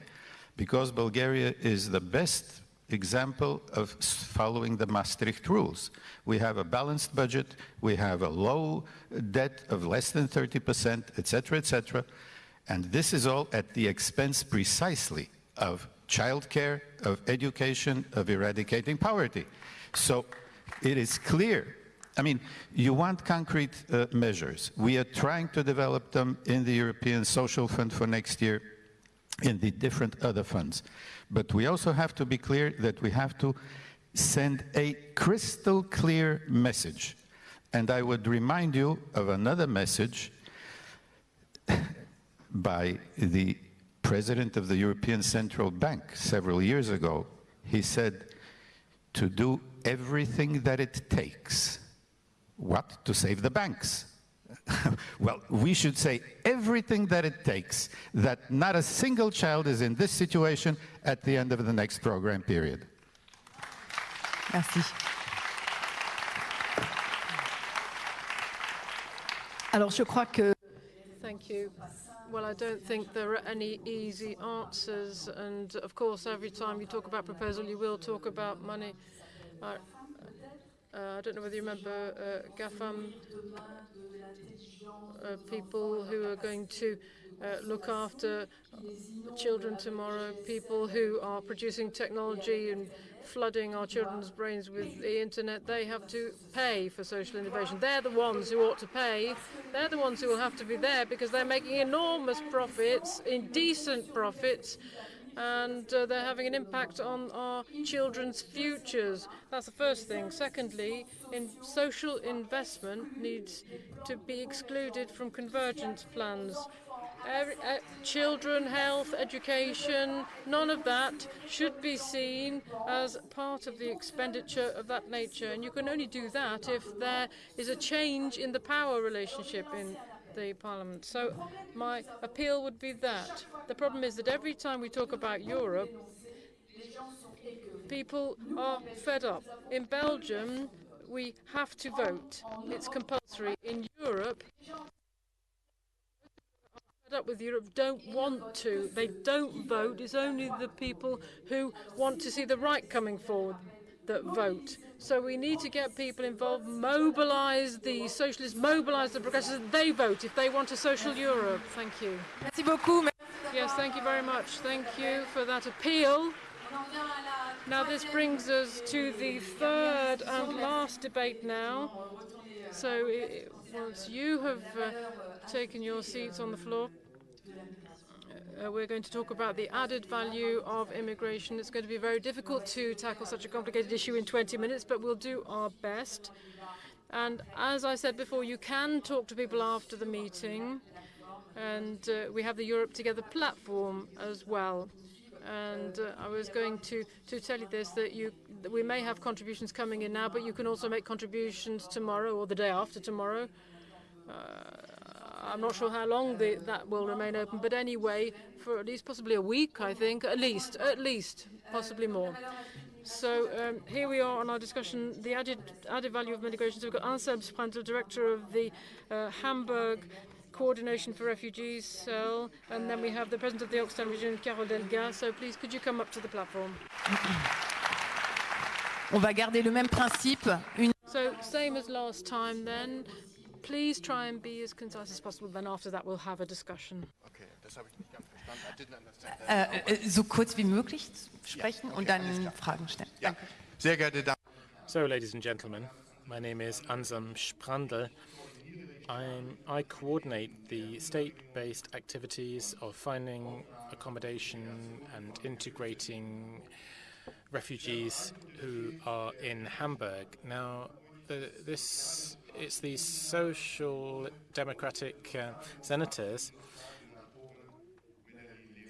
Melanie Leonard amongst others, who coordinate that in Hamburg. Now, we've talked about migration a couple of times here this evening, and the very sad and terrible events in Chemnitz have been referred to. And isn't it bizarre to be talking about the added value of migration against that background? Well, no, it's not. Because in the real world, in Germany, as in many other European countries, in the countryside and in cities as well, there's a lot of work being done to integrate refugees. And unfortunately, if you look at the reporting of the events that took place in Chemnitz, all of that is overshadowed. So I'm pleased that I can report back from what's happening in Hamburg to give you a different side of the coin, and perhaps that can balance out the very sad events and reports which are coming out of Germany. So I can give you a different type of story about and show you the added value of migration. Since 2014, around 1.5 million refugees have applied for asylum in Germany, and 45,000 of those have stayed in Hamburg. We're working very hard to make sure that all of those who may and wish to stay can say in a few years' time, I have found an apartment, I've learnt the language, I have got a job. That they can say, my children are successfully going to school, I have lots of friends in Hamburg, and I feel I belong to my new hometown. Now, if that succeeds, well, then we will have turned the corner in the crisis. Then we will have achieved prosperity and added value. We're committed in Hamburg in all levels to this, and we're investing a lot of money. We're building creches, nursery schools, we're employing hundreds of new teachers, and thousands of language courses are being started. We're supporting cultural organizations and sporting clubs. We've founded our own agency whose task is to help refugees to get into the workplace. It's important. Also, voluntary work is important, and we've seen that civil society has really stepped up to the plate in a surprising way, and without them it wouldn't be possible. We're trying to get rid of structural discrimination, and intercultural competence is something we're trying to encourage as well. At the same time, we're expecting from migrants that they learn our language, that they make efforts to stand on their own 2 feet economically as quickly as possible. We expect from them that they keep to our rules and laws, and that they are interested in our values and culture, and that they're respectful. Now, that doesn't mean that they have to cut their own cultural roots. So what is this added value then of migration? Well, let me give you 4 proposals. Germany, for example, is a country that's getting older. Migrants bring a lot of families and young people with them, so they can and will, the statisticians tell us already, they will be making a contribution to changing the shape of the demographic pyramid and actually leading to the growth of the city of Hamburg. Secondly, Germany and Hamburg have a real skills shortage at the moment. But now, in Hamburg, on a monthly basis, hundreds of refugees are going from being unemployed, going into new, highly qualified, often, jobs. That really is happening. And people are saying it's not working, but that's just not true. It's happening. They're getting into these jobs, they're paying national insurance, they're filling the gaps, and in a few years' time, their net contribution will be contributing to Germany's economic success, and they will be far away from the current problems which people are talking about. Thirdly, diversity. Diversity can be an added value in and of itself, because people from other countries bring new ideas with them. They bring new talents, new perspectives on what we thought was self-explanatory, and they enrich our collective intelligence by doing so, and bring creativity, and they help our international competitiveness and strengthen our position. And fourthly and lastly, ladies and gentlemen, I'm convinced that migration in recent years has once again made clear to us how important the value of solidarity is, and it's given us the opportunity to show solidarity once again, and that the large amount of volunteerism has shown us that that's true. It motivates people and it inspires people when they volunteer, and that again is an added value of migration. And this event here shows something else which is very important, and this is my last point. I think that developing solidarity and solutions which show solidarity for migrants. That's only something we can do all together as Europeans. The time of going it alone must be finished. Thank you. Merci beaucoup. Well, thank you very much. Thank you very much for having given us such a clear example and of having answered the question about the added value of immigration. Carole Delga, your experience could indeed echo the experience from Hamburg. How do you react to what you just heard? Well, good evening, everybody. Well, that contribution makes me think that when you welcome somebody else, it makes you a bigger person, because we're putting added value in society. Now, I've taken part in this public debate several times, because I really cannot stand people who have been driven here by poverty and war, as we heard from Olivier. That when you leave your country, you leave your hometown, you leave your home language, when you can no longer visit your ancestors' graves, that really is heartrending. And we're being told that these people on the coasts of our Europe will be undermining Europe and destabilizing Europe. But I think France is big enough to welcome them, and France should welcome them. I was ashamed that it was only the Spanish government who stood up and made their voice heard. When we heard the unacceptable fascist words of Salvini, let's call a spade a spade. And Italy, we have now voted measures to help associations who help migrants. You also have to come back to the figures. When people tell us that it's some kind of tidal wave of migrants breaking across Europe, but the actual rate of asylum seekers is only 0.7% of the total European population. So, his name is Viola, my name is Delga. You don't have to be a genius to guess where we came from, whether recently or in the 19th century. But we also welcomed the Spanish Republicans, those who wanted to have a real country with a real democracy. We welcomed them to this region. And if you look at the size of Occitanie, where only 4 million of us back in the 1930s, now we're 6 million. And we welcomed more than 1 million Spanish refugees, and it didn't destabilize us. Now, I'm not being naive. In terms of education for childhood, there's high stakes there. And when Ségolène says that the fact of having some kind of public service for kindergartens and creches, that is something which will create equality of opportunity. You believe in yourself and believe in other people. That really is absolutely essential. Obviously, we have to put these measures into place, and the region is helping municipalities to set up that kind of system and set up cultural centers, because education should be a job for the central government. But at the same time, we also have to create links in society. There's also the question of how we're going to address the issue of migration. We take a long-term view, because there is instability out in the east. And some countries are not able to feed their populations anymore because of climate change. And we have to have a European answer to these questions.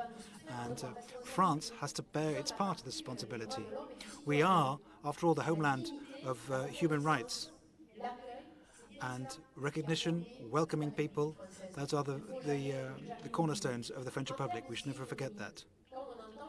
Now, when we hear that these people who are becoming migrants just to get access to a welfare state, well, I think from an economic point of view, migrants bring wealth with them, because after a few years, they also pay into our social security systems.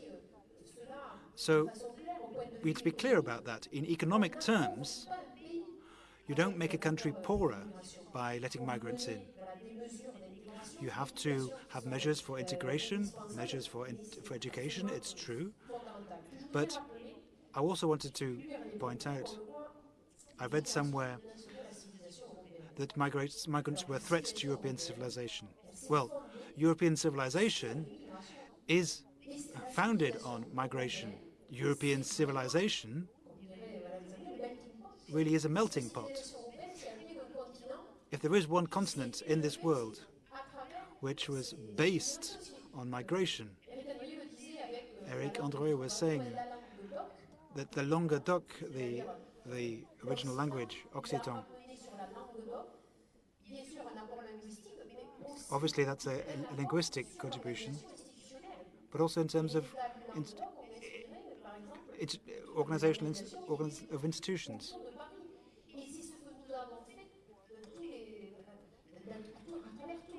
So, over the centuries, when we're told that what Occitanie has in common with the Catalan Occitanie, we're all Latin speakers in a way. We've all descended from the Latin culture. And what makes us free, upstanding men and women. We need to use that, extend that right also to migrants, because it's despair that has pushed them to our shores. So as I say, focus on education, and then next year, in 2019, will be the 99 years history of the Retirada. So, and in Occitanie, we want to set up the memorial at Rivesaltes, which is the pet project of my predecessor. So as part of this commemoration of the 80 years, of the Retirada, we've been organizing events across the whole region to ensure that we can remind people of our welcoming values. So we're seeing the rise of populism in our area as well, and also in France. We cannot accept that. We have to stand up and form a human barrier. And we have to be ensured that we speak the language of truth, we speak the language of humanity.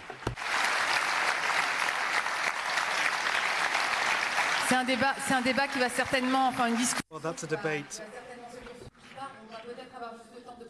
Well, this discussion, I'm sure, is going to carry on. We've just got the time to take one or two questions, so you have the floor there. And we had Peter Bosman, I think, who was the mayor of Piran in Slovenia, who was supposed to speak, and unfortunately he's not well. He could have told us something about integration because he's from Ghana, and he's now a mayor of a town in Slovenia. And we also, I think, have Barbara Duden, who's the Hamburg Regional Parliament Vice President. And then I see there's a third question at the back, from the back there. Yes or no? But anyway, you have the floor. Donc, Gisèle Jourda, sénatrice de l'Aude et membre de la... I'm a member of the Commission of European Affairs in the Senate and the Bureau of Aude. And over the last 2 years, I've done a lot of work on issues relating to migration and checking the implementation of the agreement between Turkey and the European Union to see how people have been treated or processed, if you like. In some cases, their dossier is processed. And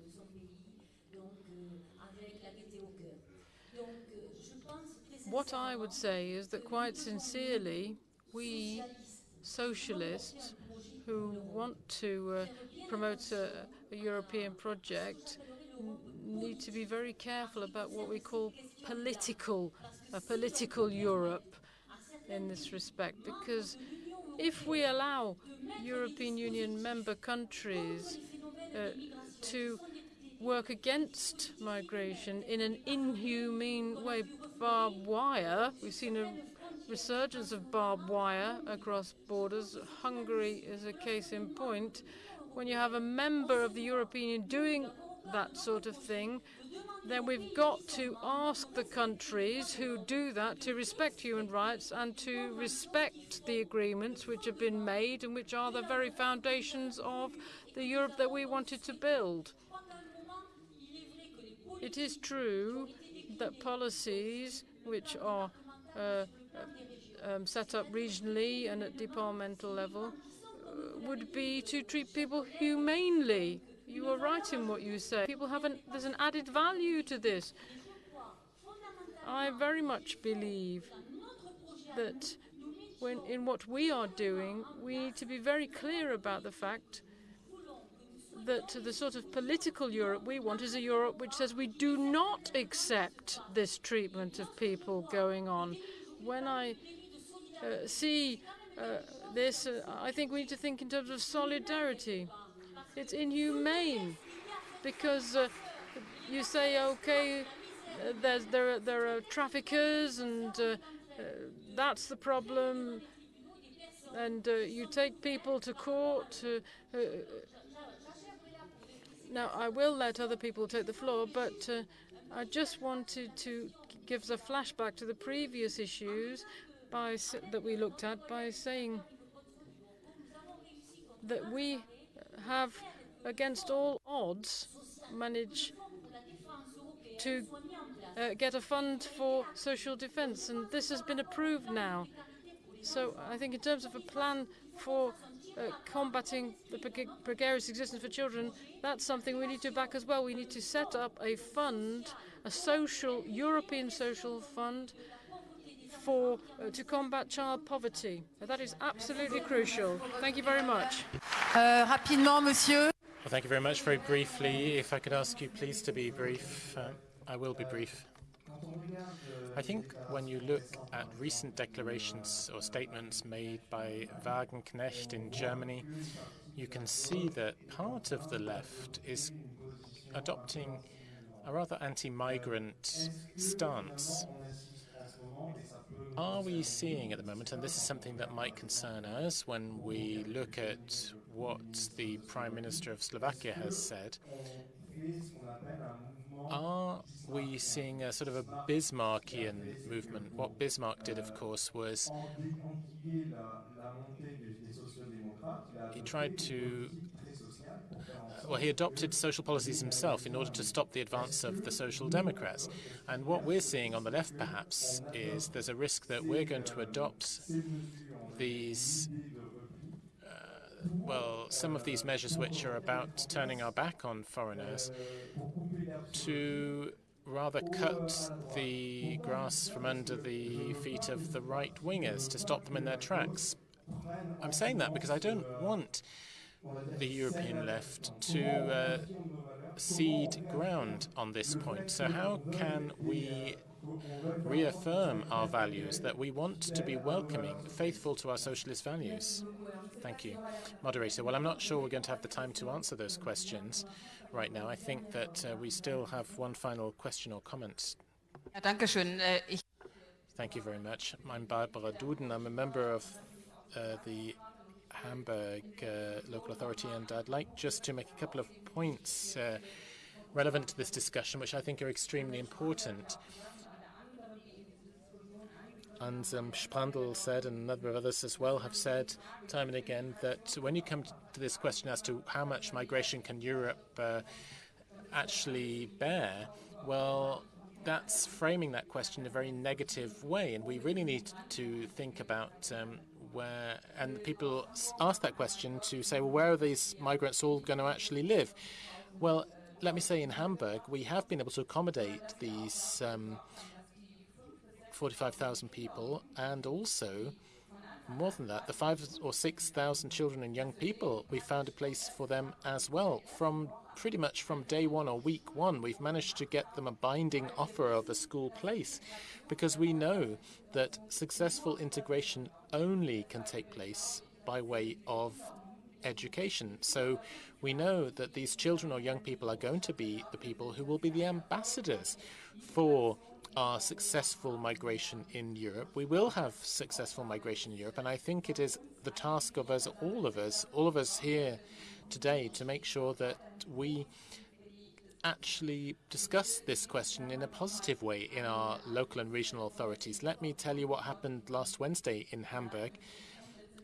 Now, we've talked a lot about the events in Chemnitz, and they, of course, are not a good look for Germany. But last week in Hamburg, we had a demonstration which was organized very quickly, and 178 people from the right-wing scene came along, and 10,000 Social Democrats, Greens, and people from the left protested against that demonstration.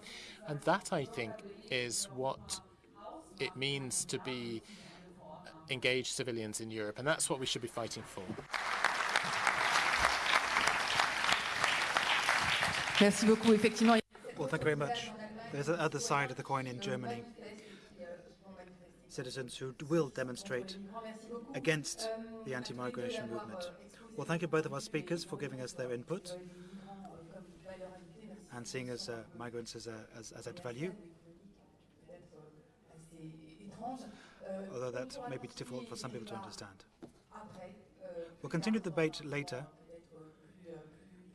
perhaps over a more convivial atmosphere. But we are slightly behind schedule, but we have some conclusions to draw. This is the difficult task which awaits now 3 members of the European Parliament. And they'll be giving us their point of view on working conditions, on child poverty, and on the added value of immigration. So I'd like to call Christine Revaud-Dallon, who is president of the Socialist delegation in the European Parliament, Joy Pirinski, and Sylvie Guillaume.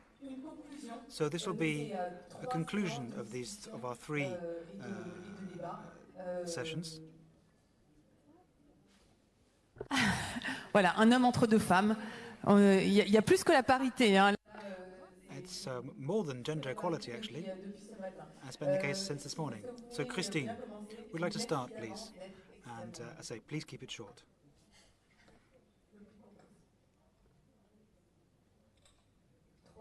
3 minutes? Okay. Well, good evening, everybody. I'm very pleased to be here with you. I've been asked to draw some conclusions on the debate we had on decent working conditions. Now, social democracy, as you know, started out. I can hear an echo. Is that the same for everybody?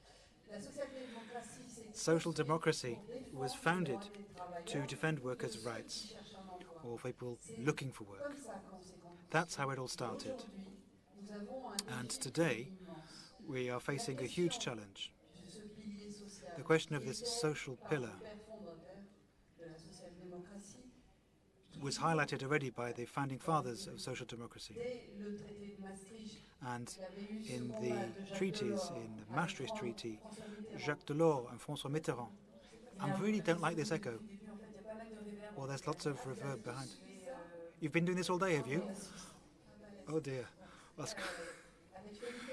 So, Felipe González, Mario Suarez, who fought to have that social pillar in the European treaties. But it was just an idea. It was never properly put into place. Now, today, we still don't have a European minimum wage.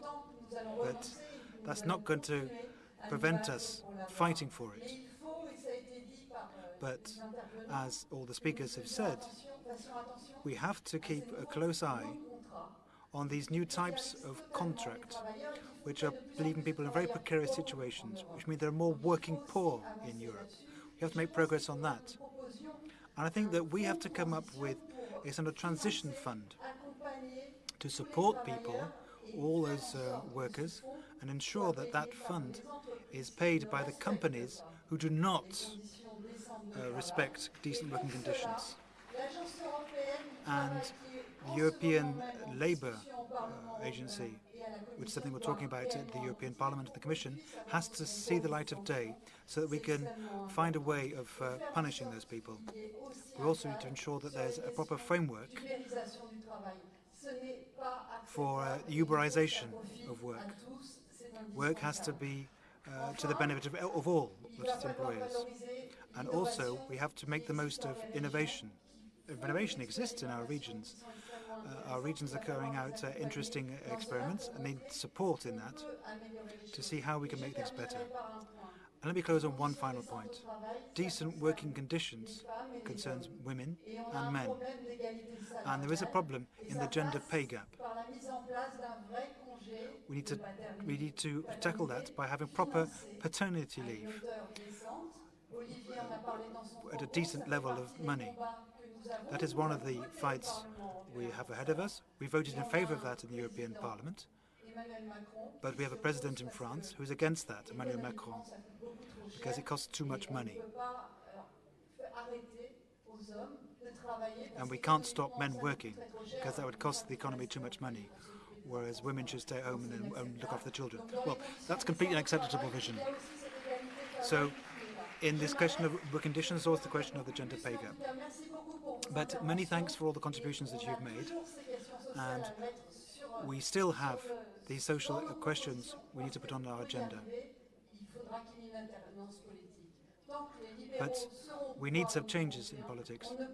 If the Liberals are in power in Europe, we won't be able to put our programme into place. So we have to rally round to ensure that we have a shift back to the left in 2019. Merci beaucoup, Christine. Thank you, Christine.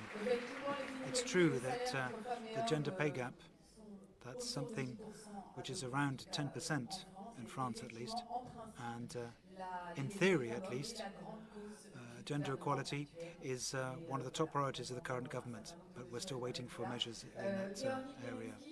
Now, Georgi Perinsky, a conclusion please on the session we had a moment ago where he gave us a very worrying figure. How can we find a solution? I would make three very brief points. The first question was what concretely can be done? And there are two sides to this. One is Olga, I think, mentioned, let us remember all that was there before this total diktat of neoliberalism. All the forms that were in existence for social protection, for lifting children out of poverty, etc., etc. Clearly, however, this is not enough anymore, but first we should remember what has been destroyed. Second, there was this proposal actually for a specialized fund, something which is, I think, very, very necessary to very clearly think about. I don't know when we'll be able to make a new fund, but within the funds that are being created now, there should be a very clearly spelled out, very well financed program, very well targeted at the various concrete manifestations of poverty and exclusion. Because, let us realize, behind this 26.5%, there are countries where it is 15%. And this is in the best doing countries. Denmark, 15% of children in Denmark, up to 50 and more. I have to tell you that 7 years ago in Bulgaria, it was 60%. Now it is 45%. You might say, well, progress, but this is half the children. So clearly this has to be an effort which involves all and every sector of society, of governance, at the European and national level. This is something which is constantly being emphasized, that there have to be European programs, there have to be national programs, and there have to be involvement of local authorities. Here is where we come in. Different sectors of civil society, the social partners, everybody. This is a overarching, overriding necessity. One clear action which we are trying to ensure is what we call the child guarantee, something which we want to include in the next budget period, which means 5 things. Not one child that is in poverty should go without food, should go without education, should go without health care, without child care, and without heat, proper housing. So there are a whole range of things that we have to do, and it is our task, I believe, both in Parliament and the Party of European Socialists, to develop a very active, very clear, very aggressive program. And the third is the European Labour Authority that Christine just mentioned, and really we are in the process of working on it. And this can go both ways. It can go as an instrument for kicking out posted workers because they are engaging in unfair practices, or it can be in looking at the root causes. Why is there what is called social dumping? What are the inequalities that a labor authority has to identify and has to mobilize action at the European and national level to overcome? Because this has to do with the family side. Children often are in one-parent families, are away from their families. If families don't have decent, dignified work, we can't solve the problem. Merci beaucoup Well, thank you very much for that conclusion. I'm now going to go over to Sylvie Guillaume, who's going to give us a summary, not really a general summary, but one about the added value of migrants. We've just had this debate. Well, I'm not sure I'll be able to make a summary, but I was very happy to listen to what was said, and in particular to be in an event where I don't have the feeling that you're just lighting a match above a powder keg when you start talking about migration. We've had that atmosphere for quite some time now. It's a very highly flammable subject, so good that you dealt with it a different way. Thank you for that. Now, preparing these conclusions, I thought, well, it's funny, isn't it? We often ask the question of what is the added value of migration, and we don't ask the question of what the added value is of other domains.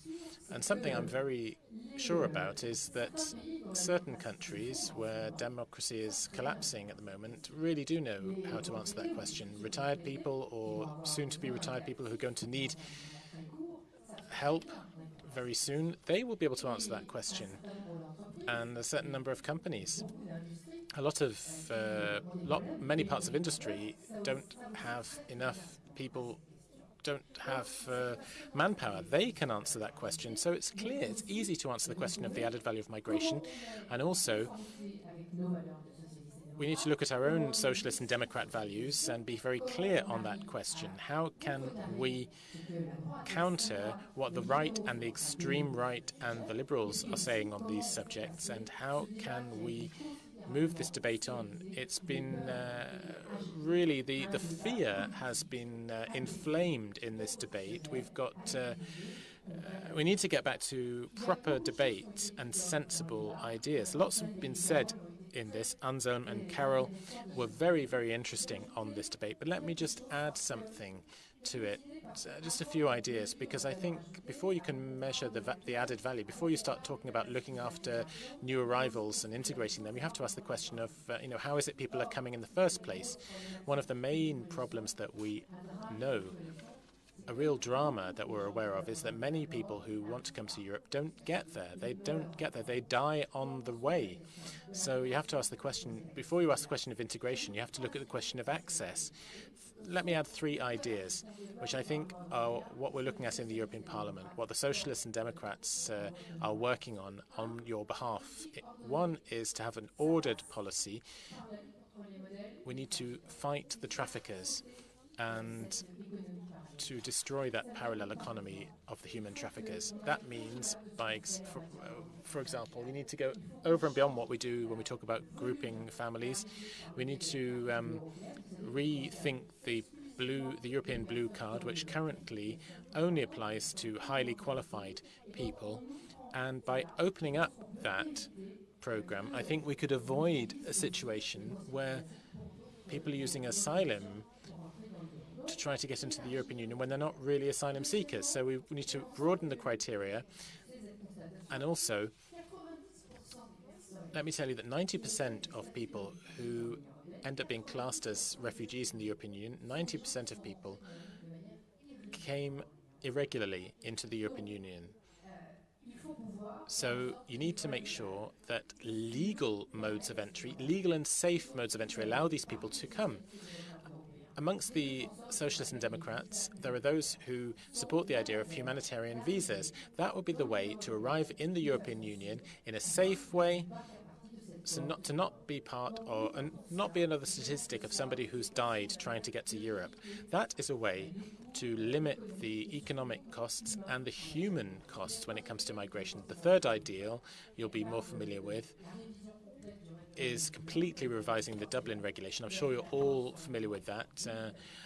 That regulation has proved to be useless, and it puts the burden on the countries in the front line. And we therefore, we Socialists and Democrats, need to counter what's happening at the moment, which is that the right is just blocking things. The right-wing governments in Europe are blocking any revision of the Dublin regulation. Now, let me conclude, because these ideas, the ones that you have been talking about, I think these, that's certainly what we think. These ideas should allow us to allow migration to be able to carry on. It's a secular phenomenon, and it needs a proper, mature debate to counter what the liberals and the right-wing politicians are preparing in Europe. Now, last word, there's lots happening here, and we haven't touched enough on this question, but I think that the towns and local authorities have a fundamental role to play when it comes to welcoming and looking after migrants. Most of our comrades in Europe, the European Union, are doing that. They're doing it well. They're doing it with a lot of courage and a lot of political goodwill, and I think we could nevertheless do better. So if we could send out the call to beef up our capacities in looking after migrants in our cities and towns, I think we will have done a lot. Thank you. Pour ces mots de conclusion, merci. Thank you very much for those words concluding that discussion. Obviously, debate can continue. We're nearly at the end of our event. Before we do finish off, earlier on I was saying that we are being streamed over the internet on this platform. Together, it's called, which is calling for contributions on the social networks on the internet. So we've got some young people who might be interested, but anybody can make a contribution. And we wanted to have 3 of those because we wanted to have 3 of those young people coming along. We could call them ambassadors. They are the future. So I will call them ambassadors. And Andrieux is going to introduce those 3 to us. And the ambassadors can come up as well. Well, I'll call them up, shall I? Well, thank you. We've got Matt Jensen from Copenhagen. You can come up. A round of applause, please. Daisy Whittingham from the United Kingdom. Please come up. And Dimitra Khazizimonian from Greece. And I hope that I haven't completely mispronounced your names. Firstly, what I'd like to do is to thank you. I know that this is a big moment for you to make a contribution to our work, because you have played a big role in the internet site. And I think this word together is not just a word, it's a word loaded with meaning. And so we have our 3 ambassadors here today. So people who didn't know about this site before, we need to be proactive over the months and years to come so that our words turn into reality. Now we'll start with you, Mads Jensen. And can you tell us what led you here and what led you to be involved in this Together network? Thank you. Thank you very much. I will start by saying that we always say that youth is the future of Europe, the future of our country, the future of the world. But the youth is now. It's not in the future. We're now. But for me, the essence of a progressive Europe, it's ensuring your freedom to shape your own future, regardless of the family that you were brought up in. Because we don't choose our own parents, but their income, their education, it still increases or decreases our opportunities in life. So for me, the goal of a progressive Europe, it's freedom. But to reach that goal, we need equal opportunities. And greater equality, it demands solidarity, the feeling of belonging, understanding, and being mutually responsible. I think an event like this is something that can foster greater solidarity. And I think we really need it in Europe today, because when we see that the challenges, they are reaching across our borders, then the solutions have to do the same. And for this, we need solidarity. So when climate change sees no borders, we need a progressive Europe to take the lead. When the number of refugees in the world is the highest since the Second World War, we need a progressive Europe to step up, come together, and deliver lasting solutions. When we see multinational corporations poison our food or evade taxes, we need a progressive Europe to put down its foot. When scrupulous enterprises exploit the free movement of labor to press down salaries and erode strong labor market models, we need a progressive Europe to put people over profits. But most importantly, I think we need a progressive Europe to fight the causes that exploit people, nature, and society. We need to end not only austerity, but the idea itself. We need to take the idea of the economic man and leave him with the rest of the neoliberal austerity trash. I think we need to see social investments as exactly investments, because quality education, free and equal healthcare, affordable housing, that's not expenses, it's investment. For me, a progressive Europe, it encourages every government to invest socially, because equal opportunities, that is the means for freedom, for you and me to shape our own future. Merci. Daisy, and you. Jeremy Corbyn makes frequent use of a quote by Shelley to symbolise the enduring social injustices of British society, which I think also captures the powerful vision of, but also some of the impediments to European progress. It reads, "Shake your chains to earth like dew, which in sleep had fallen on you. You are the many, not the few." The constraints of social inequality have taken a long time to cast, so much so that sometimes those held down most cruelly by them cannot see where the injustice stems from, what it is that holds back the progression of their quality of life.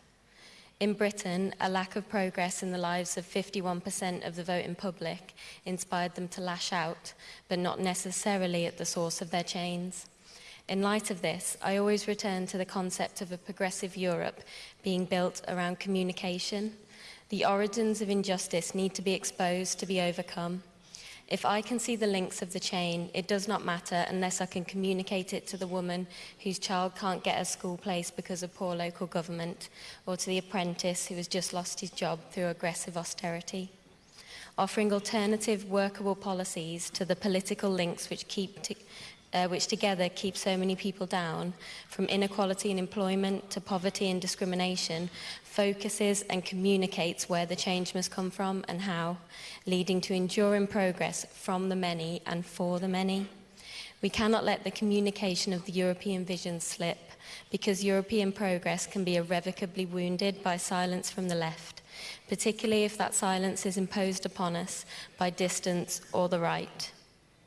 To hear the endless repetition in the Brexit graveyard of "if I had known that, I would not have voted the way I did," reaffirms to me again and again that we need to communicate how far Europe has progressed and what it has yet to achieve.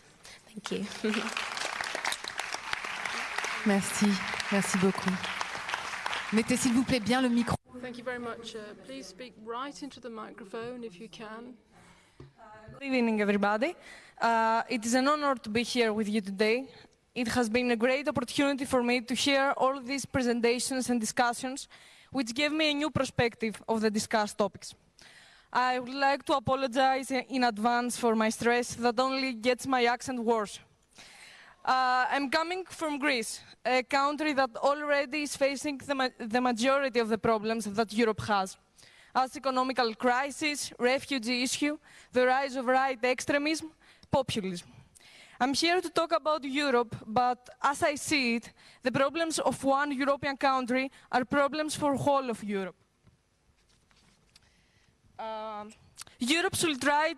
My point is that Europe should try to reinforce the feeling of the common European identity to their citizens. We should return to the fundamental values of European Union and make each country member to feel an important and integral part of a single set. And I think the best way to achieve it is the people in positions of authority to show with actions that they are care and respect each and every European citizen. Every day in Europe, a lot of human rights are violated. Each European country, despite its culture and uniqueness, should be a safe and warm home for everyone who wants to live in. Also, the wealth of each country differs, but every citizen should have free access to education, healthcare, equal opportunities, state of justice, and some unnegotiable labor rights.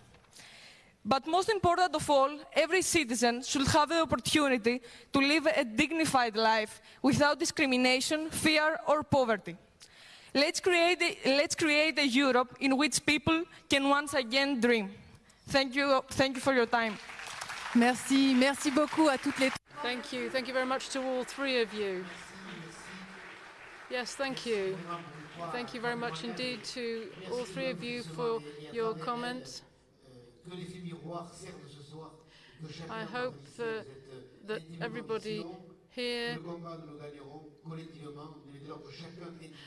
will have heard that and that everybody will take part in this collective work you talk about. So thank you very much indeed for your comments. And thank you for being so brave and coming up on the podium. So we are really reaching the final conclusions and the adoption now of our declaration. So could I call on Karl-Heinz Lamberts, please, the President of the Committee of the Regions. Now he is going to be, on the one hand, summarizing the discussion we've had today and all the contributions which have been made on the platform Europe Together on the website. Chers amis. Well, dear friends, first of all, I would like to thank Katyusha and Udo for having given me the honor of closing this meeting. What they didn't tell me was that I'd have negative speaking time of minus 20 minutes. So I'll try to remember everything that I've heard about Einstein's relativity theory. I didn't find a solution. So all I can do is call on the generosity of our excellent moderator Virginie and ask you all for your indulgence. I'm the last obstacle between you and the reception that you're all very much looking forward to. I will try to be as brief as possible, despite the excellent speech that Jean-Paul has written for me. These days, every election, national level, local level, or the European level, has seen the hardening of the traditional right, the breakthroughs by the extreme right, and the undermining of European solidarity. But we can't build the European Union with those people who actually want to destroy it.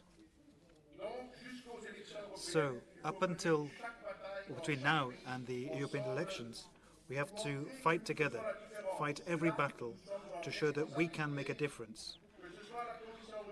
Whether we have posts of responsibility in the Commission, in the European Parliament, Economic and Social Committee, in the Committee of the Regions, or in our cities and municipalities. We have to remind everybody that we're fighting for social progress. When some people talk about major progressive projects in the European Union, they have to turn to the European socialists to show them the way. Because this is a Europe which will stand shoulder to shoulder with workers, will stand shoulder to shoulder with those who want support, and stand together with those people who are suffering cruelly from inequality. The social situation in Europe needs to be the focus of all our energies. We, as European socialists, we are the progressives. We are the forces of social progress who want to change Europe for the better. We don't want to destroy Europe, neither do we to abandon it to the laws of austerity and competition between Europeans. As Olivier was quite right to point out earlier on, we can't fool European citizens by offering them a caricature of European policies. We can't let people destroy 70 years of European construction. And we can't be shy about saying this. We can't have the same social European projects as the PP or ALDE. We are Europe through and through. We have Europe in our blood. But we are left. We are leftist pro-Europeans. We are progressives. We are firmly convinced that austerity and nationalism do not serve the European cause. We, as progressives, we know that Europe doesn't have to go down the road of austerity. There are other paths available. And our comrades are out there proving that every day. André and Carole in their département, in their region. And our Portuguese friends have now been universally recognized for the brave actions they've taken under Mr. Costa, who was a former member of the Committee of Regions when he was Mayor of Lisbon. All of that shows us the way ahead. Today's meeting, bringing together members of the European Parliament, the Committee of the Regions, and many activists, is not just a fair weather alliance. European democracy beats with two hearts. The members of the European Parliament, who are represent their regions, such as Eric, plus people from André and many other who are members of the European Union, needs much more than just to put its clocks forward. It needs to change direction.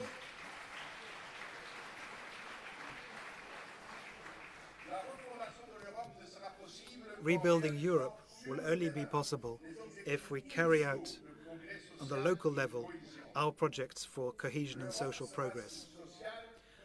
Europe has to be social, or it will not survive. Only by supporting the weakest can Europe prove that it is strong. The aims and objectives of the founding fathers of Europe was not to turn Europe into one Greek market and have Europeans compete against each other. No, their common dream when they founded the European Union, and as it's written in the treaties, is both to ensure economic progress and also social progress. And if you want a witness of here who could not be accused of being calling a socialist, let's look at the current president of the European Commission. When he was still Prime Minister of Luxembourg, and when in 2006, in Aix-la-Chapelle, he was awarded the Charlemagne Prize, a significant European award. He gave a remarkable speech, and he said, back in 2006 this is, if we are not able over the next decade to broaden the economic success of Europe, to make a solid social European Union, then Europe will have failed. Now, I'm not a great mathematician. I tried to understand Einstein's theory of relativity, but let's look 10 years after 2006 in 2016. So now, 60 years after the creation of the European Union, there was the Gothenburg summit. But we're still a long way from putting this much vaunted social pillar into action.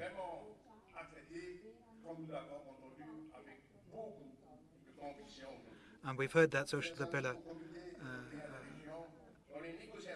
talked about today. People have been calling it to be put into action.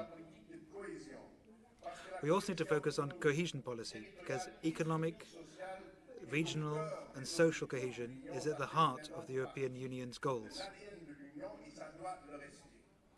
That has been the foundation of Europe and must continue to be its leading light.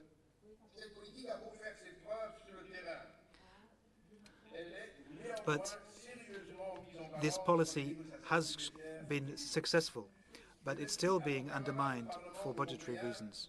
In the European Parliament, we need all your determination to help us preserve and maintain that policy. It's a fight for Europe, and it's really a fight for the left as well. And it's a very good signal that this declaration, which we are due to adopt, I hope that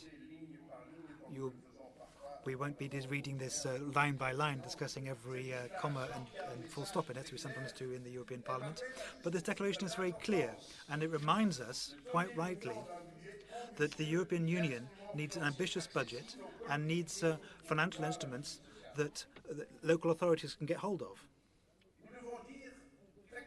We have to say very clearly that we can't just state our aims for Europe without also being equally ambitious in terms of the money we give.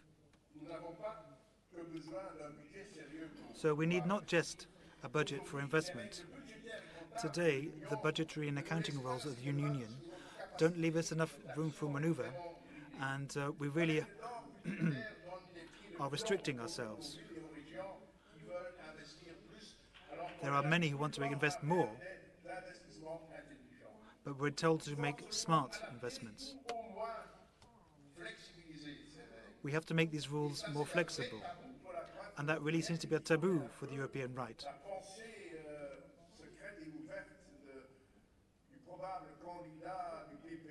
And we look at the possible Spitzenkandidat for the right.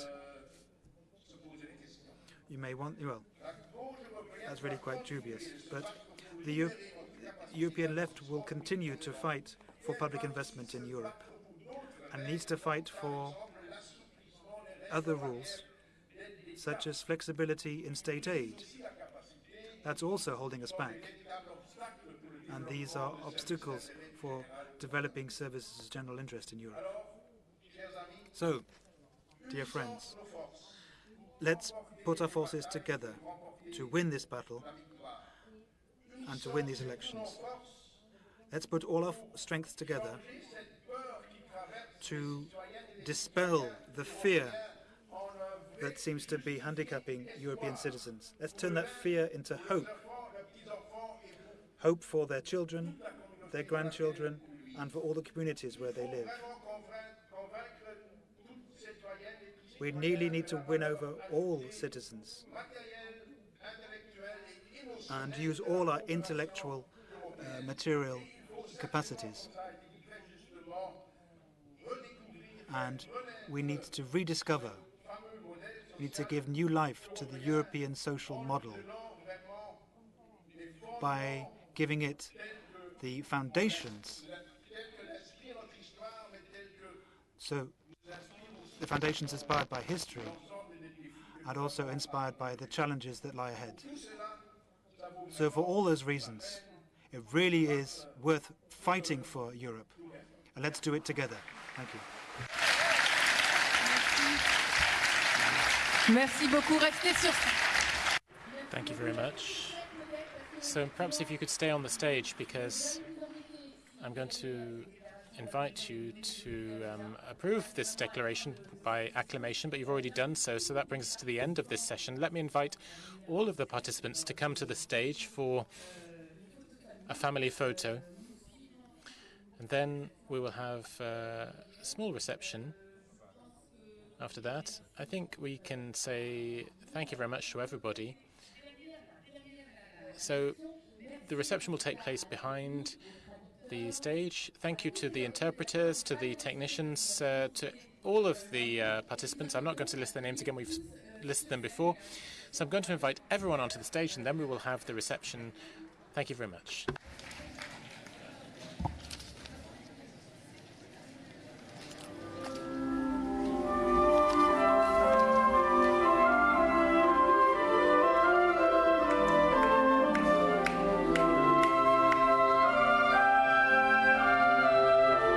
Est-ce que vous pouvez venir sur scène, s'il vous plaît, pour la photo? C'est vraiment la dernière chose que je vais